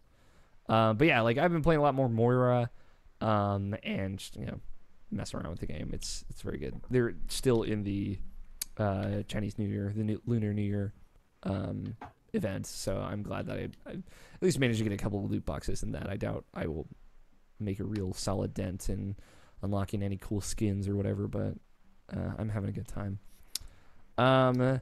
I've closed my book on Final Fantasy 15 for now, I think. I talked primarily about it last week, but the only thing that happened since then is I went through the Piteous Dungeon, which is this big platforming dungeon in Final Fantasy 15. Have you ever done it, Nabashin? What is it? It's called the Piteous Dungeon in Final Fantasy 15. It's off in like the corner, on like the left side of the map. You have to like fly the regalia. I was trying to find it. I never found it. It's really cool. Like honestly, having gone through it, the platform in Final Fantasy 15 is kind of like non-existent, I would say. Like there's no real platforming challenges up until that dungeon. Actually going through it and doing it reminds me a lot of the platforming in Kingdom Hearts 1, which is to say not great. But in that kind of like same fashion, there are a lot of really cool puzzles and challenges, and it's different than anything that you would see in Final Fantasy 15 proper. It's about an hour long. It's not terribly too long, and you get a special accessory at the end of it that basically makes you auto dodge, which is super dope. But my journey, I went through it. And again, I didn't have too much trouble. There were a couple things I got hung up on, but went through it, got the item, and then tried to fly the regalia out of the little cramped area that you're in to get to it. Crashed the regalia, game overed, and then it reloaded an autosave before I even entered the dungeon. I lost all the progress. I was like, cool, I'm gonna quit this game. And I turned off my Xbox and I went to bed that night. And I don't, that was basically the last task of thing for you to do in that game, wasn't it? Yeah, I mean there's some other side quest dungeons. It was the last thing that I wanted to see in that game, really. And I'll never play Final Fantasy 15 again. No, I'll play it again when like the DLC comes out, the Royal Edition stuff comes out. I think next week on Tuesday. I think that comes out. Yep, real soon. Which man, I was looking at PC. Yeah, I was looking at PC screenshots of that game. I'm like, fuck. This game looks very good. So I'm excited. I might make you share screenshots of that with me, Scott, just to not doing it. Get some fucking graphics. I just want to know, man. Hot. Yeah, graphics. you probably do. I'm sure that I'll have an opportunity to see it at some point. Yeah, you'll have an opportunity to see it. But yeah, it just like a lot of the assets they rebuilt for 4K assets for the PC version, and it's cool to see that.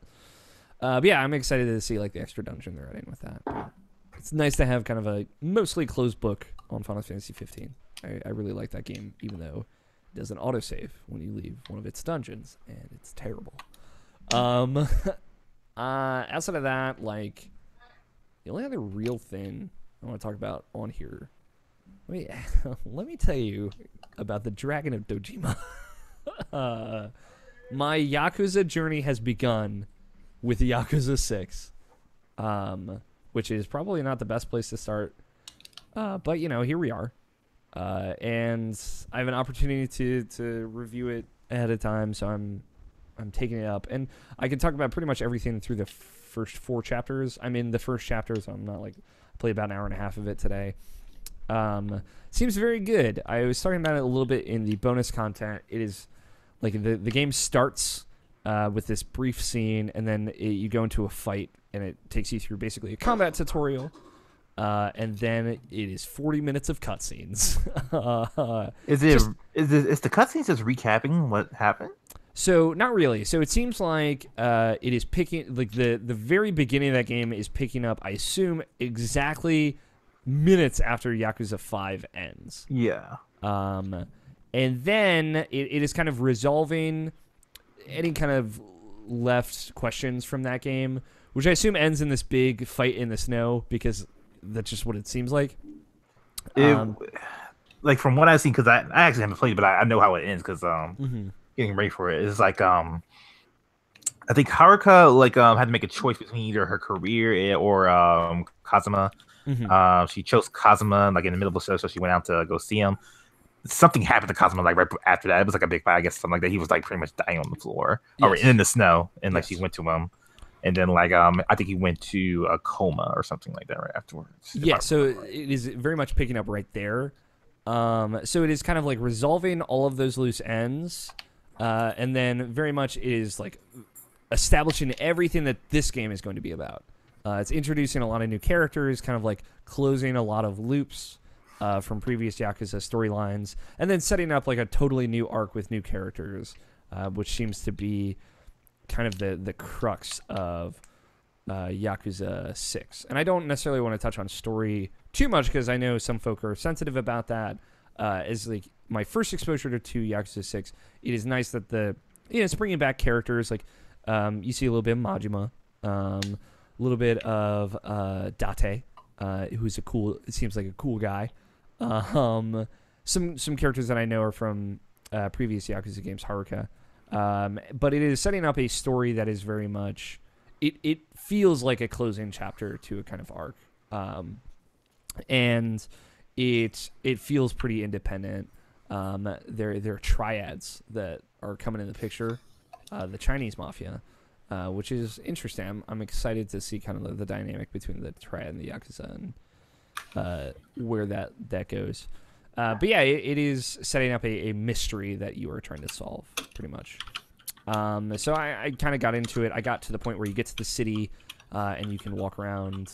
I went into an arcade, and one of the best parts is there are arcade machines in the game. You just walk up and just straight up play Puyo Puyo or Virtua Fighter. Like, just like you sit at the arcade, it cuts to black, and it does a full boot up animation of that entire video game. It does like the Sega logo and everything, and then you just play that game, and that's pretty cool.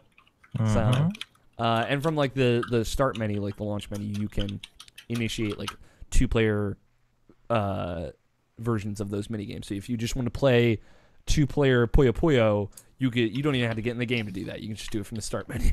So it seems really cool, and the voice acting is very good. Like, I'm not super exposed to Yakuza again, but as far as like, you just got to jump in feet first sometimes, and I'm curious to see like where this leaves off and where this story goes, and just kind of get more acquainted with these characters.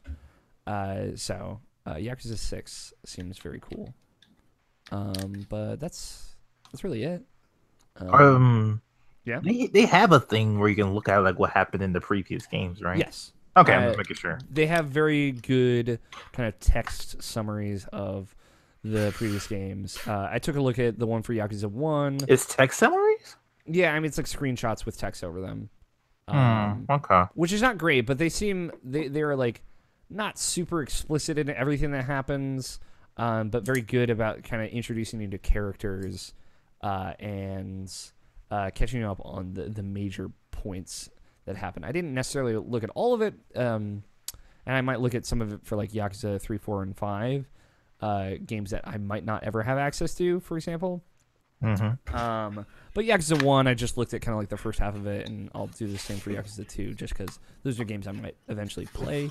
But just if you wanted to touch base with the history of Yakuza and some of the big points with these characters, they have a very good way of introducing that to you. They're not very long, is the nice thing. Like, they're extensive and have enough detail for you, but I would say they wouldn't take too much time to go through.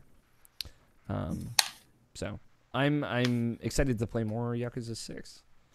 And I'll talk about as much as I can before, you know, I'll have a review up and whatnot. So that's about it for video games. Let's take a quick break. When we come back, we got some news to go through. We'll take some questions, and we'll close out the show with some bets. So we will be back in just a little bit. Choo choo choo. Caitlin, how are you doing on time? You just sent me a DM. I did, yeah. Yeah, I probably have to go in like 5 minutes, so I should maybe just dip out now. Yes. What I will do, I'm going to get your bet first before you leave. Okay. You got to do this in a way where I don't know the question. No, I got you. I don't want to... We can't compromise with bets. It's a very important part of our show. Which team? Here's my question for you. She would be on Scott's team because he's down a member. Oh, you're totally right.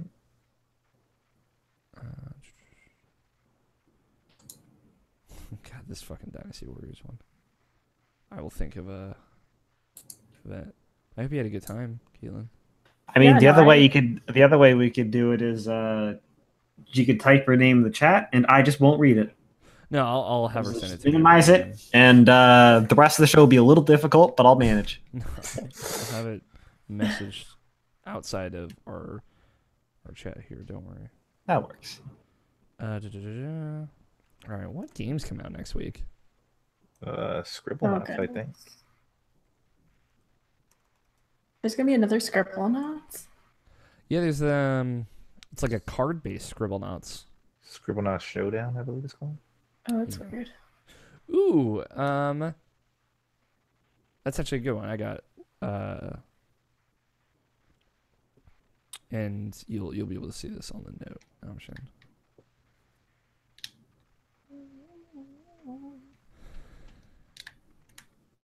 So, just so you know, you are betting. We do bets at the end of every show. You are betting on behalf of Scott and Tony's team, since Scott is down a team member, and it's just fun bullshit. So don't Cool. think about it too much. So if it's like a question where you're like, I don't know the inner workings of this part of the industry, it's okay.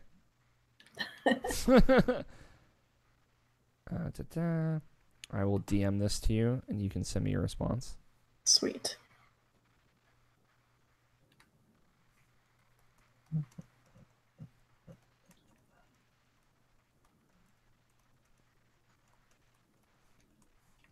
And if you'd like to stop recording, you may. If you could just save that and export it as an MP3 file, if that's doable. Yep. And then share it to me over Google Drive. I'll send you my Gmail after we finish recording. Cool. It's typically the easiest way to get it to me. And that's that. Any questions or anything? No, I think I'm good. Cool. Thanks for coming on. Yeah, thanks for having me. Sorry I had to dip out early. No, it's all right. It happens. We do a very long podcast, so we had fun. It makes guests difficult. Yeah. People are surprisingly good sports about it, I'll say. Yeah, it's true. We were very lucky for that. And I'd like to think it's because we're such charming young men. But yeah, you were good to go. Go enjoy dinner. Sweet. I don't know what you guys are getting. Maybe Nando's. Been hearing a lot about Nando's lately. I don't know what that is. It's like a British chain that sometimes is in America. Cheeky Nando's? Cheeky Nando's. Oh, that's wild. The chain is actually just called Nando's. But everyone calls them cheeky. I don't know why. Oh. We're not going there, so I'm sorry to disappoint, but It's all right. I'll forgive you. All right. You have a good evening, Caitlin. You too. See y'all later. See ya. Bye. Bye. I'm gonna go use the bathroom because I have to pee really bad. I'm gonna go get them a drink. I'll be back to. All right.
All right.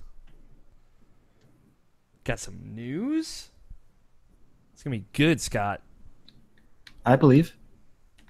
I believe. This is a very good bet for you, especially, Scott. Bet or the news cycle? The bet that I wrote. Okay. Let me look at questions. You know what I should also do? I should just go ahead and pick up Blossom Tail right now. Yeah, just do it while you're thinking about it. Like right now.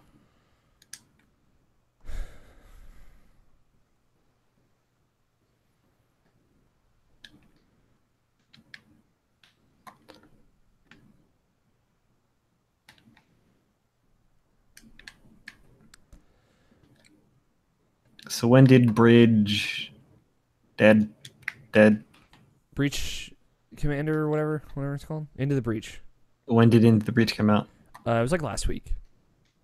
Okay. It's very recent. was either last week or the week before. No, it was last week, so you're good. But I've heard very good things. I heard it's kind of reminiscent of FTL, but also like reminiscent of chess because it's like grid-based tactics. So it might also be reminiscent of Final Fantasy Tactics. It'll fuck me up real sideways if the directionals don't matter. I think directionals do very specifically matter. So hell yeah, I'm all about the directionals. Yeah, I know you are. So you're in good company. The game does me right. It's looking out for you. Da-da-da-da.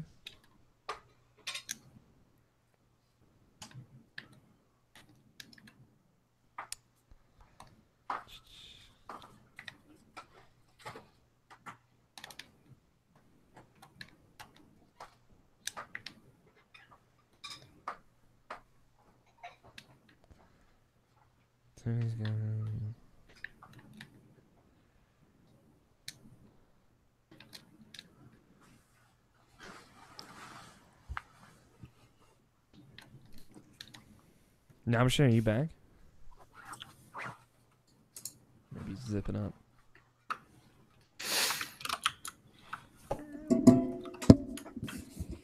Thanks for watching, Nicole. I see you out there in the chat.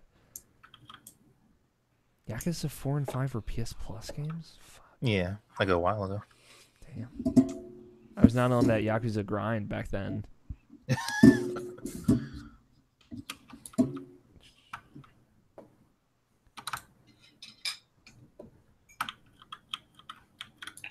Canadian pizza chains.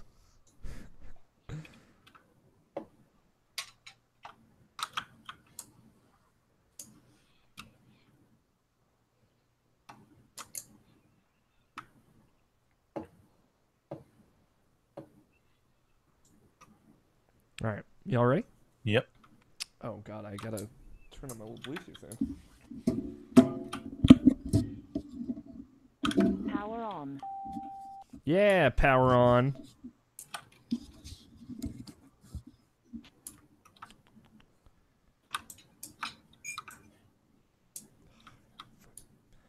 Pair this shit.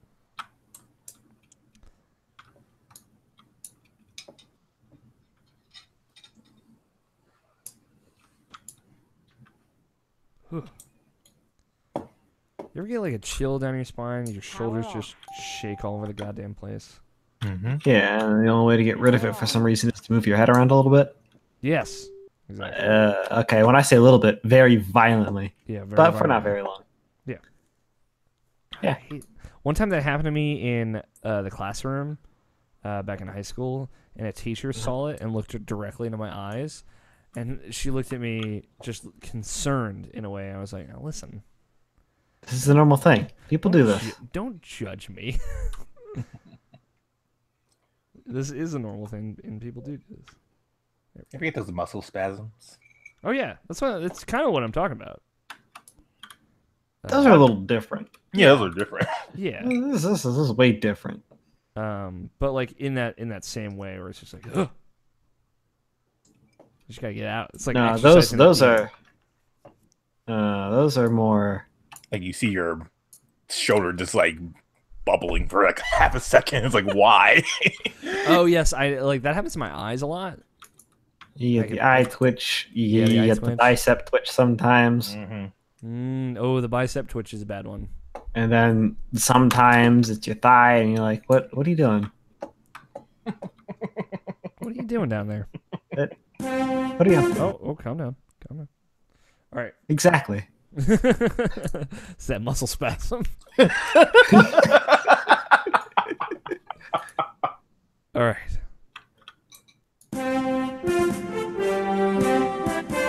News in gaming. Let's talk about some news. I've got good news, and I've got good news. March PS Plus games have been announced. This is more of a public service announcement. They're Bloodborne and Ratchet and Clank. the 2016 Ratchet and Clank, the reboot, which are two very good video games, I would say. They will be available as of next Tuesday, so the day that this podcast goes out in audio form. And that's, if you have not played Bloodborne yet, I don't know what the fuck to tell you, honestly. That's a video game that you should play. I mean, I would say don't. It's probably not your thing. It's true. If you have not played Bloodborne yet, it's probably not your. It's probably just because it's not your thing. But if you miss Ratchet and Clank, that's a great game. Super fun, super pretty. Yeah. Man, if you have a PS4 Pro, does that Ratchet and Clank have HDR an option? Do you know? Oh fuck yeah, that's HDR. Hell yeah. It looks so good. Yeah, that's what I'm talking about. I imagine that lava level. Ooh. So yeah, that's really great lineup. It's also like Mighty Number 9 is that the one on PS3? Or am I thinking of something else? That's the one on pretty much everything except Vita in 3DS, which it still hasn't done yet, which was on his Kickstarter. Yeah, it's not happening. Hate to break it to you, 3DS owners. But yeah, that'll be up, and it's cross-buy on PS4 as well. So, and you noted in here, it's worth noting. Part of this announcement was as of March 2019, so a year from now, PlayStation Plus will no longer be adding PS3 and Vita games each month. So it will just be PS4 games on PS Plus as of March 2019. So there's still time. There'll still be, again, presumably 24 games of each platform added over the next year. But that makes sense. I mean, come 2019, we might be thinking like PlayStation 5 territory. So that'll be 6 years into PS4. So, right. It would basically be time to start retiring just about all PS3 based servers. Yeah, true. Although we're talking online play too. Yeah, because a lot of them are gone. I imagine, like, for example, Demon Souls finally went down February 28th. Pour one out for Demon Souls. But I imagine like the PlayStation Store will still be up and running on PS3 for quite a while. But yeah, like those games, probably not a lot of people playing online. I can't imagine like the EA Sports titles are getting. I don't even know if their online servers are still up, let alone if anyone's playing them. But it makes sense. That if you had gotten a PlayStation 3 PS Plus game or a Vita PS Plus game, you were not going to lose it. It just means no new ones will be added to the service. So, that adds up. But that really is kind of like the last nail in the coffin for both of those platforms as far as support. I mean, Vita's 2 feet in the grave already, but there's some new Vita games occasionally. Some samurai dating sims coming out for that, but yeah, I think Persona dancing, that's still coming. Oh yeah, sure, yeah, Persona 4 or Persona 5 and Persona 3. Those are coming to Vita as well. Yes, cool. It's a good fit for that platform. So yeah, I like come 2019, March 2019. That's a good time to kind of retire those systems. And it's good to have like a year's lead time. It's good to actually have Sony, being transparent and telling people when things are happening. So that's, I think that makes sense. Speaking of Sony announcements, though, another release date announced via a completely unceremonious blog post on the PlayStation blog, which is kind of going to be the crux of the conversation here. But Detroit Become Human has a release date. Surprising everyone. That is coming out May 25th. Again, announced by the PlayStation blog, much like the God of War release date was announced a few weeks ago. Nabishan, how do you feel about this? 2019? 2018. What? Yeah. I mean, it looked pretty done, but I mean... But, like, no, they hadn't been talking about it, so it's like, this must be years out. I didn't think it was going to be years out. I thought it was going to be something early 2019. I didn't think it was going to be this year. I thought it would be fall this year, but yeah, definitely not May. I could have seen fall this year. Yeah. I come out with an E3 thing.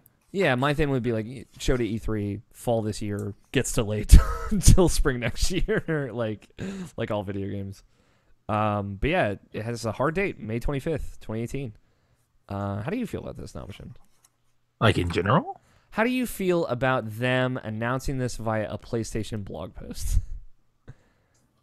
I mean, it seems like any other game release. So I agree and I disagree because I feel like Sony does this thing.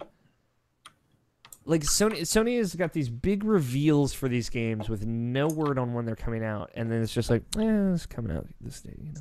Just by the way, it's like these very quiet kind of slip. And it's not even like, oh, by the way, this is the fourth quarter. It's like, no, it's gonna hit this date, and then it does hit that date.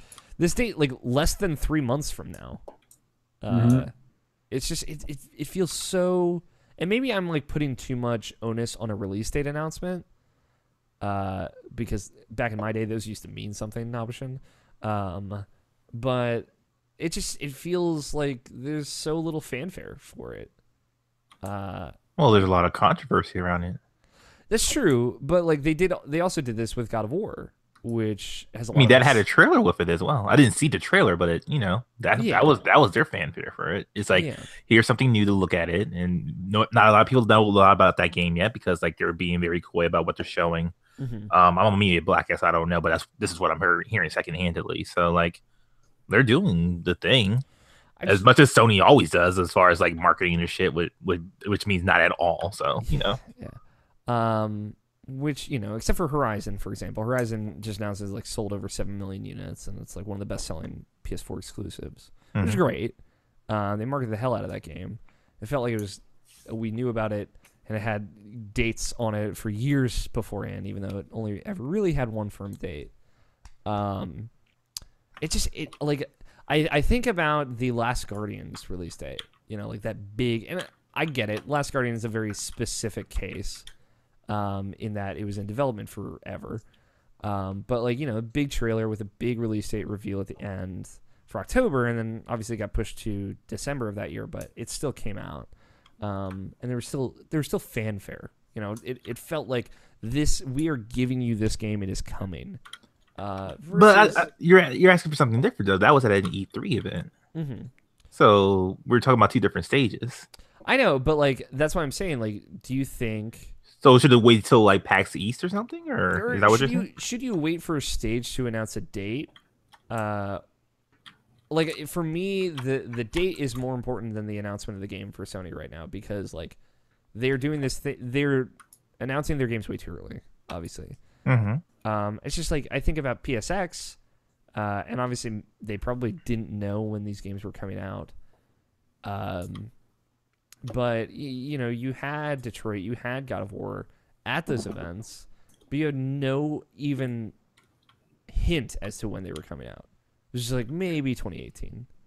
Not a window, not a season, anything. They're both coming out in spring. They're coming out a month away from each other. I just feel like they had an opportunity to really show that these games were coming and get people excited for a specific time and place, and they totally wasted it.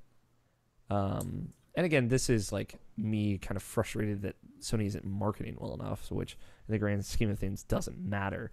I just feel like they are focusing on all of the wrong things, I guess. I want to be excited about a time and a place, versus excited about a game that I've known about for years, but like have no expectation for when I will actually be able to play it, as a consumer. As somebody like watching from the outside in, it's just like this. Like I'm having so much trouble following the arc of this game. Like God of War was announced 2 years ago now, and it's just coming out April 20th. 420 Blaze it with Kratos, but it's just there was nothing leading up to it. It just feels like the day that it ends up coming out could be any fucking day, and that's, I guess, frustrating to me. I would have liked to know ahead of time, or at least more so ahead of time.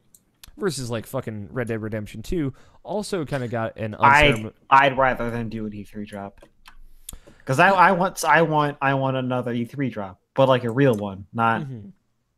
I mean, I'd rather than not a mobile game tie holdover E3 drop. I'd rather them like announce it at E3 with a date, within 6 to 8 months from now, like Bethesda's been doing, or even Nintendo's been doing.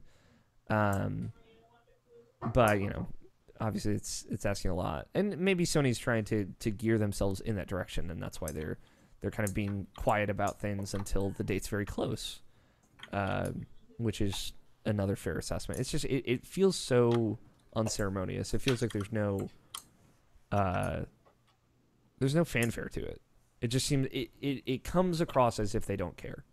I don't like that. I'm just like, fine. Go ahead, Scott. Sorry. It sounds to me like the solution to the overhype problem. Mm-hmm. I was gonna say something along those lines. Like I think what you want is are you asking for like to be like where's the hype at for it or something? I want there to be middle ground, right? Like I want us to meet somewhere in the middle. Like I was saying, Rockstar kind of announced the Red Dead Redemption 2 release date, and whether they hold that or not, it's months out. It's October 26th, and they have time to kind of build to that date versus, God of War its release date was announced in February. It's 2 months from now. We don't really have like an arc to build between now and then. Plus, we've known about God of War for so long. We've known about Red Dead Redemption for a good long while now. But I feel like we have room to grow into that date. And that gets me excited. Even as someone who's not necessarily hotly anticipating that game. Like, I think Rocksteady has a good way of kind of mapping out... Rockstar, you're right. Rockstar has a good way of mapping out their build to their release date. And they have enough time to do so. Whereas, like I said, Sony's just kind of plopped this date on the map, and it just feels like nothing. Like it just feels like any other announcement when this should be a big deal. Like this is when this game is coming out. Like people should be talking about that rather than like May 25th, April 20th. Like these are games, I guess. So you personally would rather have something like how Death Stranding and Kingdom Hearts 3 is doing it, just like kind of like trying to keep the same level of excitement the entire time when they're talking about that game until like it eventually comes out? I think that's too far. On the other, I mean, those are the extreme examples, but I mean, like, yeah, when you talk about this game, it's always an event. Yes. It's always a thing that's popping up on Twitter. It's always something that's trending on Twitter. When we're talking about this game, about this game and it's everywhere. Not necessarily that we're marketing it, but like people are talking about it because they want to say something about it. Yeah, I think so, and I think there's a way. I think that's fair. Yeah, I think there's a way to do that. Like think about Mario Odyssey, right? They announced that game, and they're like, it's going to come out this year, and then they showed it again in a big way at E3, and like, here's the date. And it was a 10-month window from like announcement to release. And there wasn't too much, there wasn't too little. I thought that was like a really good arc. And then they had the Mario Odyssey Nintendo Direct a few weeks beforehand that just kind of like was the last nail in the coffin of like, if you had any doubts, here's why you should be excited about this. Breath of the Wild was more of a stumble because it was longer. There were a lot of periods of not knowing anything, but like, those last 6 months, those last 3 months, when they announced the date, it was like a big deal. Not just because it was the same day as the Switch. It was just like, it was a culmination. It was a coming of things together. Whereas throwing up a blog post with a release date just doesn't seem like a good idea. And again, maybe this is me looking for controversy where there doesn't necessarily need to be any, but I don't think so. I think this is a matter of just I think it's pretty much just the times. I would say, like, you say, like, we could say stuff like with Kingdom Hearts and like Death Stranding. That's a very like early 2000s way of like marketing video games, especially a very Japanese way about just like keeping you stringed on, keeping you like be excited the entire time. And every time we put out a trailer, it's always an event. And like you can see like what's like Sea of Thieves and like God of War and Detroit, just like we'll give you a date and like we don't really need to say anything. It's an exclusive and it'll be advertised on our store. Like you'll see it everywhere, but like I guess don't really need to say anything about it. Like I don't know how to really say it in words, but like I understand where you're coming from. This is what all I'm really saying. Yeah. Maybe because we're in this new era where social media is just the thing, just to do the thing. You think maybe that's just the thing they want to do it on. It might be, and I think it's also like just I have like this deep frustration with how Sony's handling all of their first party games. Like I think that's just kind of bubbling to the surface as well. Like announce all these games way too early, months without any information, months of waiting, and without even saying like a year that some of these games are coming out. Like God of War was the first one that we got a year. I think when the last time they talked about Detroit at PSX, like I don't even know if they said 2018, and if they did, it was like very hesitantly. And now it's like suddenly coming out in the first half of that year. It's just like it feels like they are not setting the expectation correctly. Okay. Yeah, I don't know. I feel really weird about it. I'm excited for Detroit. I want it to be known, controversy included. Like I understand all the gripes with that game, and especially against David Cage. I tend to like those kinds of games, and I want to know what's up with this game. I want to know what it's trying to do. Same. And I'm fully expecting it to maybe not quite nail that. But I think if you look at David Cage games through the right lens of kind of like I don't want to say B movie, but I do. You know, I think you know what I'm saying, Nabishin? Yeah. Like, I think that's maybe not supposed to take itself too seriously, but like in its own lore is taking itself too seriously. I feel like you can have a really good time with those games. Yeah, like we're one of the few people who enjoy Beyond Two Souls, so it's like, yeah, you know, I expect pretty much that same level of quality in Detroit, for better and for worse. So you know, yeah, exactly. And like if people don't want to buy that game because of how they feel about David Cage, I also like totally understand that. At this point, it has become a very morbid curiosity. And like I'm really excited about God of War. What's up with David Cage? He's kind of like, I would say, self-important in a little bit of a way. Like I think he thinks he's better at writing and telling stories than he actually is. But also there might be like some kind of unhealthy work environments are circulating around him as well. He definitely seems like one of those people who like puts himself in front of the game in a way that's like that really turns a lot of people off. Yeah, his games in general. And he might also be a little creepy. But that's, you know, I don't necessarily want to rumor monger, but like there is not a very long list of nice things to say about David Cage from everyone that has worked with him, which is unfortunate. I also am very excited about God of War. I've never been excited about a God of War game before. So, like, I just want to throw that out there. So I don't want this to come across as like distaste for these games or for anyone that's making it. I'm excited about both these games, for better and for worse, and I'm looking forward to playing them. So, in other news, a new Overwatch character was announced. I know we talked about this earlier, or I mentioned it earlier. Brigitte. Did we mention that Caitlin was gone? Oh, we didn't. Caitlin left during the break. She's not just been super quiet this whole time. I feel like we always do that. Like one time Tony showed up during the break and was like, "Do we mention the Tony's here now?" Caitlin had to go. She had a prior engagement this evening. But we thank her very kindly for coming on the show, and she submitted her bet, so we will have that. So I am not. So you're not partnerless. Yeah. Brigitte, or Bridget, as some people have been calling her, which is not the actual pronunciation, is a new hero for Overwatch. She's a support hero. It's Torbjorn's daughter. And Reinhardt's protege to some extent. Is there a D anywhere in there? No, she's Brigitte. Okay, yeah. Not bridge it. Like not like a bridge. There's no Yeah. There has to be a D for that. For Bridget. So. Yeah. Unless you're one of those weird people that just like adds in letters in our name. Oh, you see, we call those wrong people? Yeah. Though that's a thing. It's true. But yeah, Torbjorn's daughter, she's protege of Reinhardt. She is a support character, but she's like a support tank mix-up, which there's not necessarily been an equivalent of, which is cool. She has a rocket flail, whereas Reinhardt has a rocket hammer. She has a rocket flail. As she hits enemies, anyone near her will be healed.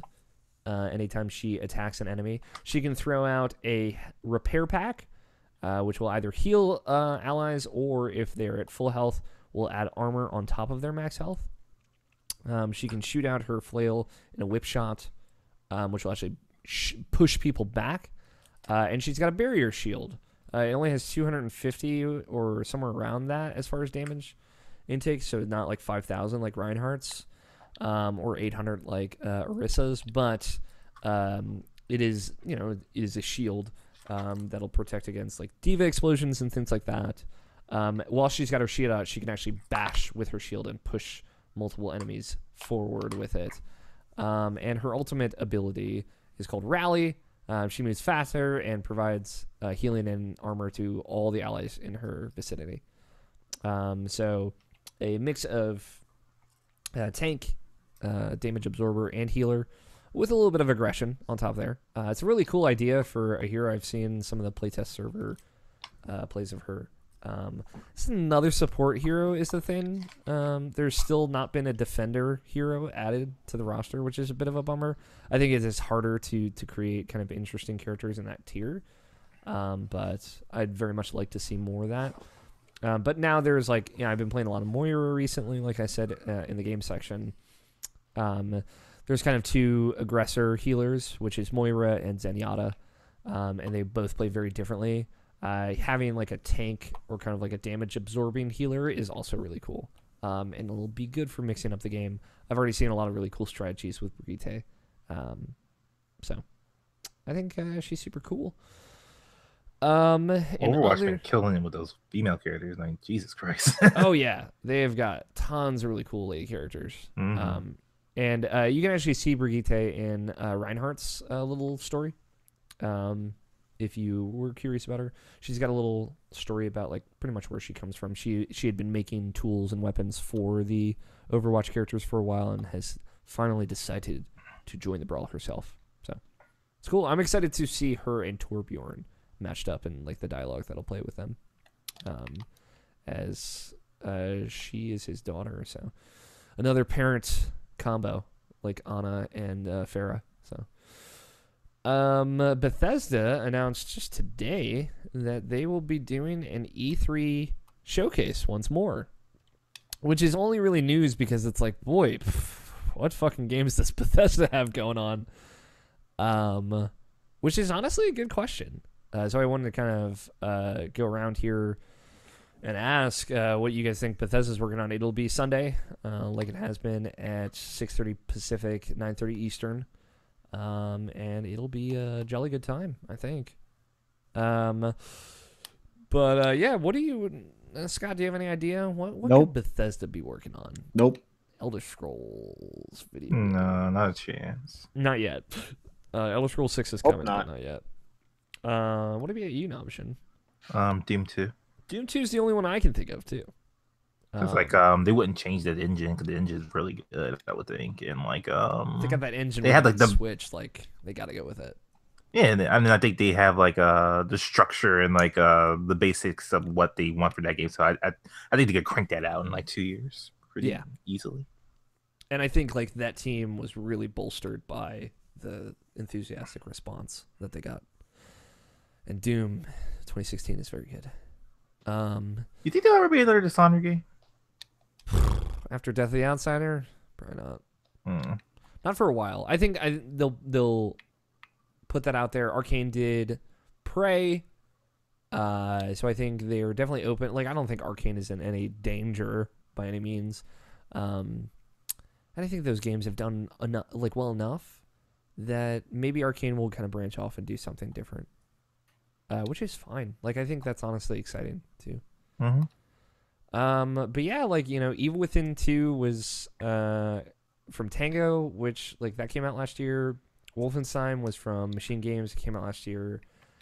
The Dishonored Death of the Outsider stuff came out last year, and that was like the Dishonored 2 studio. Prey came out last year, which was the other Arcane studio. So like I don't know, like Bethesda Software's proper makers, like the last game they made was Fallout 4, obviously, and the Doom studio, id. Like those are the only ones that we kind of don't have a firm grasp on.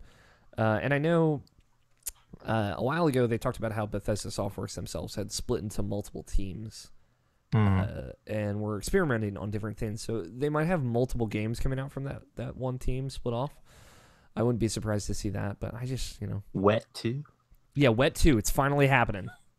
Somewhere John Anderson would be really excited about that. Because he's the only person I know that I think really liked that game. So yeah, I don't know. I just it's exciting though because I'm sure they have stuff to show. I mean, like for the time span and like the games that are the most furthest out, like or like the furthest out from like the last time they got released, like it seemed like it would be Bethesda Software's time at the bat, but like for all the criticism they got for Fallout 4, even though it was a great game, like them not changing enough from it, like I think they would have to like restructure a lot for what they when they to make their next game be, or at least restructure their engine at least. And that might be why Todd Howard was like, hey, like Elder Scrolls 6 is going to be a while. And it could be because, hopefully, pray to God, that they are actually trying to make that engine less bad or less messy. Because, like, Skyrim is a fucking moneymaker, dude. Like, way more than Fallout is, I think. And Elder Scrolls 6 has a lot of expectations coming on it. Like, Skyrim is a very good selling video game. And whatever the follow-up to that game is, whatever it is, like, I'm here for it. Because I love Skyrim. It's just like they really gotta, like, I want to see them do something. So, like, how many games would they have to announce then? Like, maybe 5? I feel like 3 would be fine. Like, Okay, so like, if we were like just to speculate, then like, they could probably do like another Wolfenstein standalone True. like DLC type of thing, like they did for DO1. Yeah, I think Doom 2 is almost a guarantee. Is that their big game though? I would say so. After the response to Doom 1, I would say they know how to hype up a sequel to that. What was that other game? Is Quake Champion still a thing? It is. Okay. For the time being. I believe it's still beta, if not just out in some free to play capacity. And maybe another expansion for Elder Scrolls Online, I was assuming. Maybe. Yeah, that Elder Scrolls Legends card game, they might talk about it. Yeah, I'm just trying to think of like what's enough for a press conference, because like last year's, like, they got a lot of criticism for it because like it was good, but like like not like as showy as it was for previous years. So like, which is funny because I think last year was like really solid. I did too. So it's one fucking studio. Yeah. I know they have a bunch of teams, but it's one fucking. What do people expect? Yeah, fuck that criticism. I like dumb for like Bethesda publishing for like 4 pretty small studios now. Like, I think they did a really good job of showcasing the talent there. Like, I think there could be an Evil Within 2 standalone thing as well. There's potential for that. I don't think they would do it as DLC because I think they need it to sell better than DLC would. So I think they could do something standalone with a different character. Now I'm thinking about it. There is explicitly them setting up a DLC or something with a different character. Well, what's her name? Not the lady. Okay. The partner character from Evil Within 1. The guy that looks like Joseph Gordon-Levitt. Spoilers for one very small part of the Evil Within 2. Basically, you are collecting these slides throughout that game. At the end of it, you find out that your partner is not dead, like you suspected. Wherever he is, that would probably be good. What about that guy at the end of Evil Within one, like the baddie? The villain, I guess that's what I was gonna say. Like, oh, I would speculate that the partner from the Evil Within one went looking for Ruvik, the villain from the Evil Within one. So okay, that could be a good, like, you know, kind of tie the knot on Evil Within. And I definitely check that out. That sounds like it'd be really cool. So I think there's room for that. I'd love to see that. I think the Evil Within 2 is a great game. It's not amazing, but it doesn't get enough credit for being great. And like you said, Wolfenstein, standalone thing, Doom 2, and maybe some updates on some smaller stuff, and maybe like a smaller game from Bethesda. So I think that would be fine. It would not. It would probably merit the same reaction as their show last year, but as far as I'm concerned, that would be totally good. So, the only other piece of news I pulled was just something that really excited me. Blizzard tweeted out that they tweeted somebody flicking a light switch with a Diablo head on it, which is to say, switch Diablo. It's happening. But I want to believe that it's happening. They came out and said that wasn't true. I mean, they said we cannot confirm this rumor. We're not that clever. We do not have any current plans to announce Diablo for Switch. That's all they said. I want to believe. God, Diablo on Switch would be too perfect. We do not have any plans to announce Diablo for Switch. I'll believe it when I see it. BlizzCon 2018. Diablo for Switch. I'd love to see Blizzard games on Switch, man. That would be really cool. As far as Nintendo's like aggression towards, I would not be surprised. That is in the same tier as like Bethesda, as far as like, oh, that's actually a really good idea. That's it for news.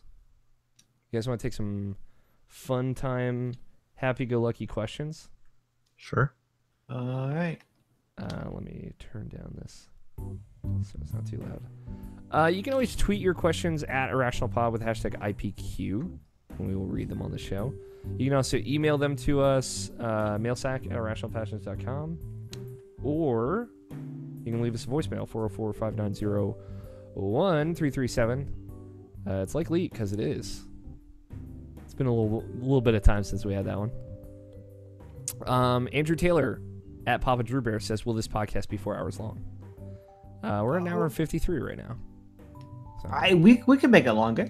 yeah, if you really want, Andrew. We could go 5. Don't complain like you actually listen to this shit. Come on now. Yeah, come on, Andrew. We should get Andrew back on. Make a nice, good old 4-hour podcast. Yeah. Moises Tavares at Platino Listen to one Ranger. first. He says, why is Caitlin delightful? I don't know. She seems cool, though. She's very delightful. I don't know, like I do know actually, but like you know, like she has good interactions on Twitter. She's a really cool person. I really like her opinions, and like she speaks well for everything that she plays. So like yeah, I just like talking to her. She's cool. Earnest and honest as well. Stephen Coffin at Scoffin Steven says, Night in the Woods came to Switch last month. Do you think this is confirmation that Custom Robo is coming in August in the form of a game where you run an amusement park similar to Thrillville, like Cust Thrillville? How cool is Night in the Woods? Super cool, right? How cool is Night in the Woods? It's real fucking good. Yeah, that's Stephen Coffin's favorite game of all time. Fun fact. Really? I thought it was Custom Robo. No, you would think that. I think Custom Robo August. I'm just saying, E3, it's coming. Nintendo's got a lot of IP. They announced Metroid, so literally fucking anything's possible. Alex Van Aken at It's Van Aken says, which is the best Tycoon game? That's a good question. Do you ever get into Tycoon games, Nabishin? No, like the only one I was ever aware of was Roller Coaster Tycoon. So, Scott, did you ever play Tycoon games? I'll take that as a yes. Very a long time ago. Okay, what was the best one? I don't remember which one I played. I Because my brother was really into it. Because I guess I should also preface this that what I played of it I didn't really like that much. Oh damn! Suck on that, Van Aken. So the best Tycoon game is not a Tycoon game. SimCity. That's the best Tycoon game. I played a good amount of Roller Coaster Tycoon. As a kid, I thought it was funny to build roller coasters where it just turned into a ramp and they went flying off the roller coaster and died. Yeah, that is kind of funny. It's kind of like when you build a swimming pool in Sims 2 and then take off the ladder so they can. Well, you see, that one's just mean. It's you stick a stove next to a forest, but that forest doesn't actually spread to the house. So everybody's freaking out outside the house, and nobody actually does something to stop the fire. Yeah. So it's a bunch of people screaming, yelling, while nothing happens and all the trees burn down. Yeah, I would say, like, I was never... Sometimes the firefighters died, but the fire never went out. Exactly. The fire always burned on. I would say the best part about Tycoon games was breaking them. The original Roller Coaster Tycoon was good with that. I hear Roller Coaster Tycoon 2, they made it harder to break it, and that sounds less fun. But yeah, like, that's what I do with The Sims mostly, like, set up these torturous death trap situations. And Roller Coaster Tycoon. I was very bad at keeping a part of Roller Coaster Tycoon is keeping your patrons happy. The people coming to the park. They have to be in a good mood. They have to have food, but not too gross food. They have to be having fun, but not getting sick. So it's too much management. But by default, Roller Coaster Tycoon is the best Tycoon game. Although Zoo Tycoon, it's got cute animals. Think about it. Nicole at NMH2105. Can you explain the Deadly Premonition obsession? Okay, so if you understand the room obsession, it's basically the same thing with a video game. That's actually a really apt comparison, Scott. You're not wrong. Nicole just recently watched The Room too, so she gets that. She understands that. So yeah, that's that in video game. The big difference between that and The Room is that if you have a very low cringe tolerance, you actually have to play through and actively interact with Deadly Premonition, and you don't have to do that with The Room. Yeah, that's what I was gonna say. Like, you don't have to play The Room.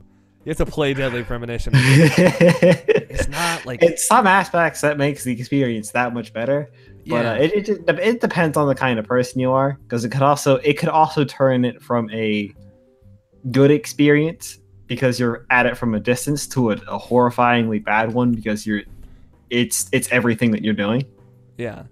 I mean, like, I think a part of Deadly Premonition that is great is just sharing it with someone. Like, you know, I got to share it with Nabish, and he was my guru as I went through that game. There's still videos of it on our YouTube channel. You can go find them. There are a couple parts that got lost in the Twitch archives, but some of my friends would just like come in and go just to see parts. Like, there's a great video, it's on YouTube, of my friend Grant just hanging. Like, he came in to see like what the game was, and he ended up staying for like the whole hour and a half recording session because it was just like, it's watching a train crash. It's like, I can't stop watching. What the fuck is happening? Oh, that part when she was talking with her tongue gone. Grant was just like, what? He just looked at her. Like, there's a recorded facial expression of just like, what? And just like seeing the creatures like lean over backwards and like fucking weirdly crab walk back toward you is so crazy. So yeah, like, sharing just the absurdity of Deadly Premonition with other people is great. And yeah, it is such a funny thing. It's so odd, and there's nothing quite like it. Like, it is a game that just takes the idea of like an open world game, right? And it just does it way too seriously. Like, I have to go drive like 2 miles to get to the sheriff's station because it's like a little bit outside of town. and it's gonna take me like 35 minutes to drive there. And it's like gasoline is actually a thing in this game. Yeah, like I drove to the sheriff's office and back 4 times, and now I have to refill my tank because I get terrible gas mileage in this like actual car with terrible gas mileage. It's crazy, man. Also, if you're a fan of Twin Peaks, that's the game for you. Apparently. Yeah, it's like it's very weird in a very campy kind of way. It's fun. It's just funny. So wait, did you guys actually play Deadly Premonition in Extra Life? Not at Extra Life. This was. Do you think we should? No, because like the thing is, like you have to get like a couple hours into that game before you get to like some good shit. Maybe if we had like a save file like preloaded, ready to go. You can chapter select if you. Or what about? Okay, true. What about if this was more of a background thing that we did? That we could switch the main focus to every time we got to a good part. That's actually a good idea. Yo, if you want to set up a Deadly Premonition camp for Extra Life, I'll play through that entire game. Hell yeah, I'll be right there with you, my man. That is a journey worth taking. Yeah. There are just parts of that game that are worth seeing. Like the whole last hour of that game is some of the fucking weirdest shit I've ever seen in a video game. Oh my god. It's just like, and like the whole crux of this guy that's murdering people and like planting seeds in their dead body is just like, it's inherently like kind of grounded in that like, okay, this is a serial killer that is doing serial killer shit, and then like it so quickly gets off the rails of like something that is grounded, like just so quickly. And, like there are times when you're in a bar and like there's someone singing in the background and like they're just characters having a fucking full conversation at normal speaking volume, and it's like, where are you? Like, you can't do this. It's just it is a fun, weird game. That's really all you need to know.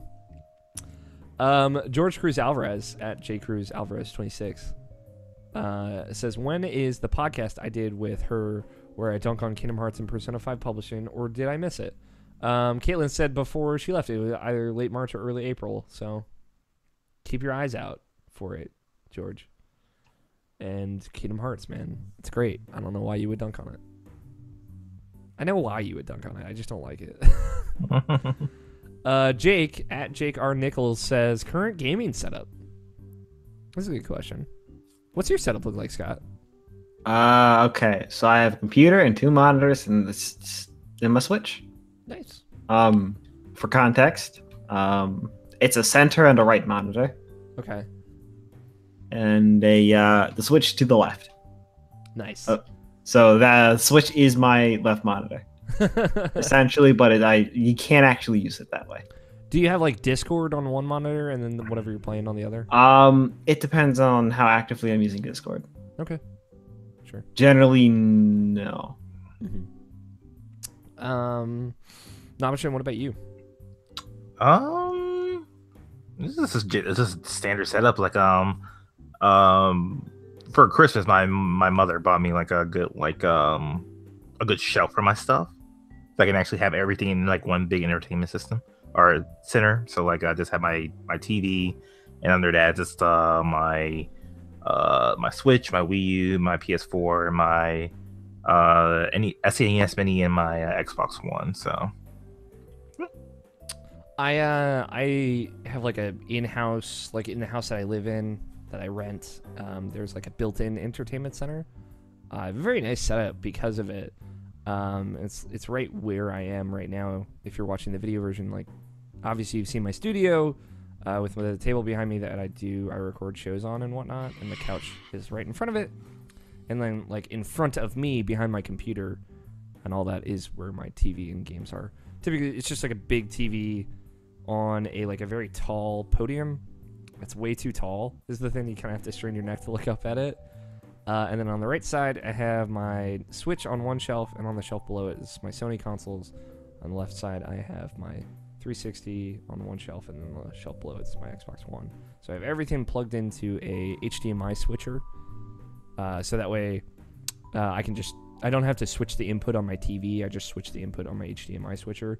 All my consoles and everything are plugged into it. So turn on my TV, turn on my console. The switcher will switch to that input automatically, and go. And like I've got it laid out so that like out of my HDMI switcher, it's plugged into an HDMI splitter, and then one of those goes into my capture card, and then the other goes right into my TV. So like I never have to unplug and replug things in, and that'll take off HDCP encoding, so that way I can just capture without any hassle. So I took a picture of it. I'll send it to you, Jake, if you were curious on Twitter. So. That is it for questions. Thank you, everybody, for sending questions into it. Always down to talk about Deadly Premonition. Real quick, going through some kind of closing notes here. Send us the questions, like I said earlier. Be a part of the show.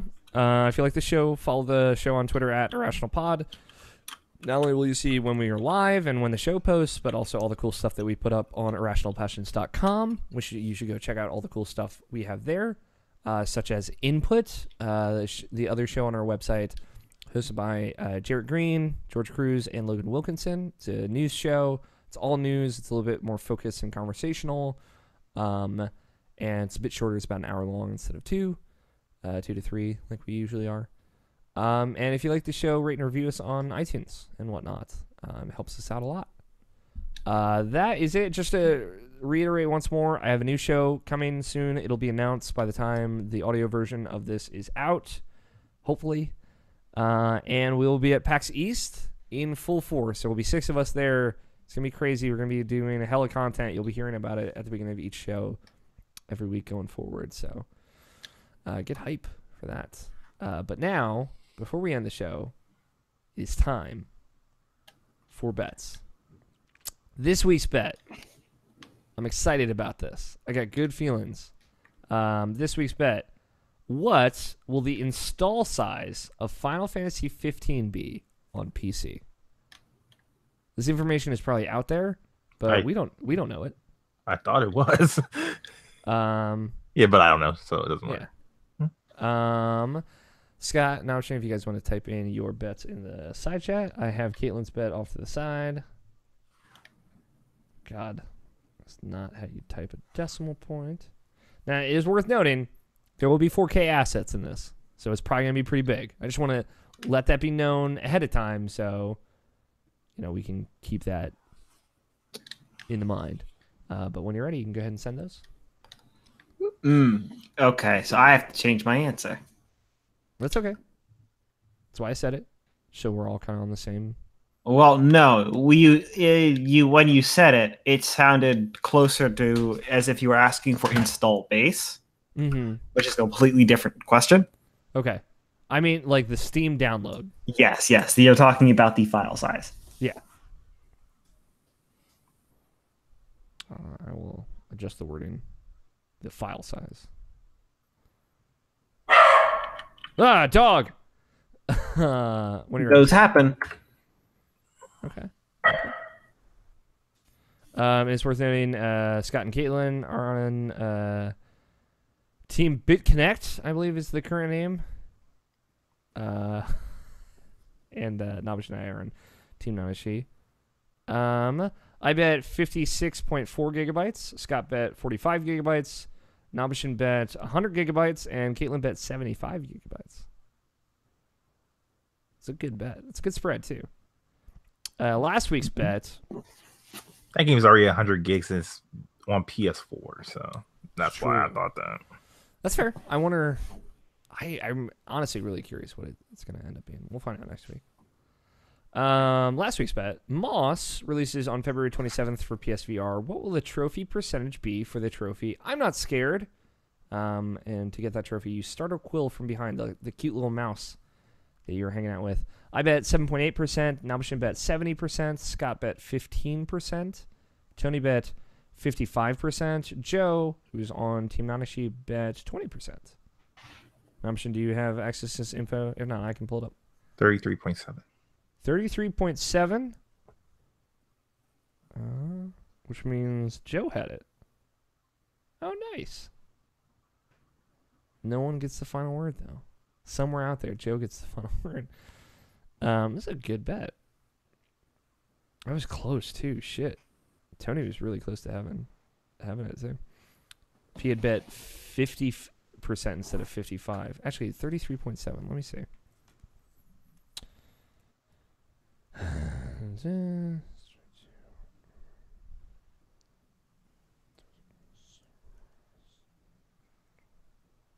Yeah, Joe had it. Okay. Just want to make sure. So if Joe were here, he would have the right and responsibility of the last word, but he's not here. Danny Warrow's love goes to all of us, distributed evenly. That brings the total Team Nanashi at 5 points. Team Big Connect rocking hard at 2 points. Big Connect. Yeah, I did one for you guys.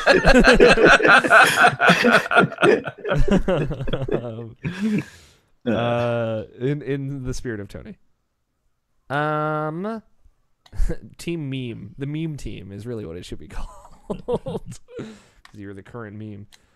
So, as Joe won, we will kind of distribute out. I think we all had a very agreeable, fun time podcast this week. And Danny Juarez loves us all, regardless. Thank you, everyone, for listening. Thank you, Caitlin, for joining us. If you don't already, you should follow her on Twitter. She is her Twitter handle is difficult, but is at CGRRRRRRR. I believe it's 10 R's.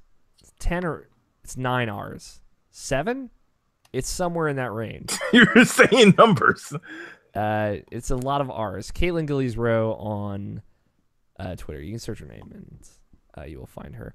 And go check out Your Geeky Gal Pal. At Your Geeky Gal Pal is where you can follow it on Twitter. YourGeekyGalPal.com is the website. And she's on Patreon as well. 8 R's. 8 R's. It was in and around. But yeah, go follow her. She's awesome. Thank you, Caitlin, for joining us.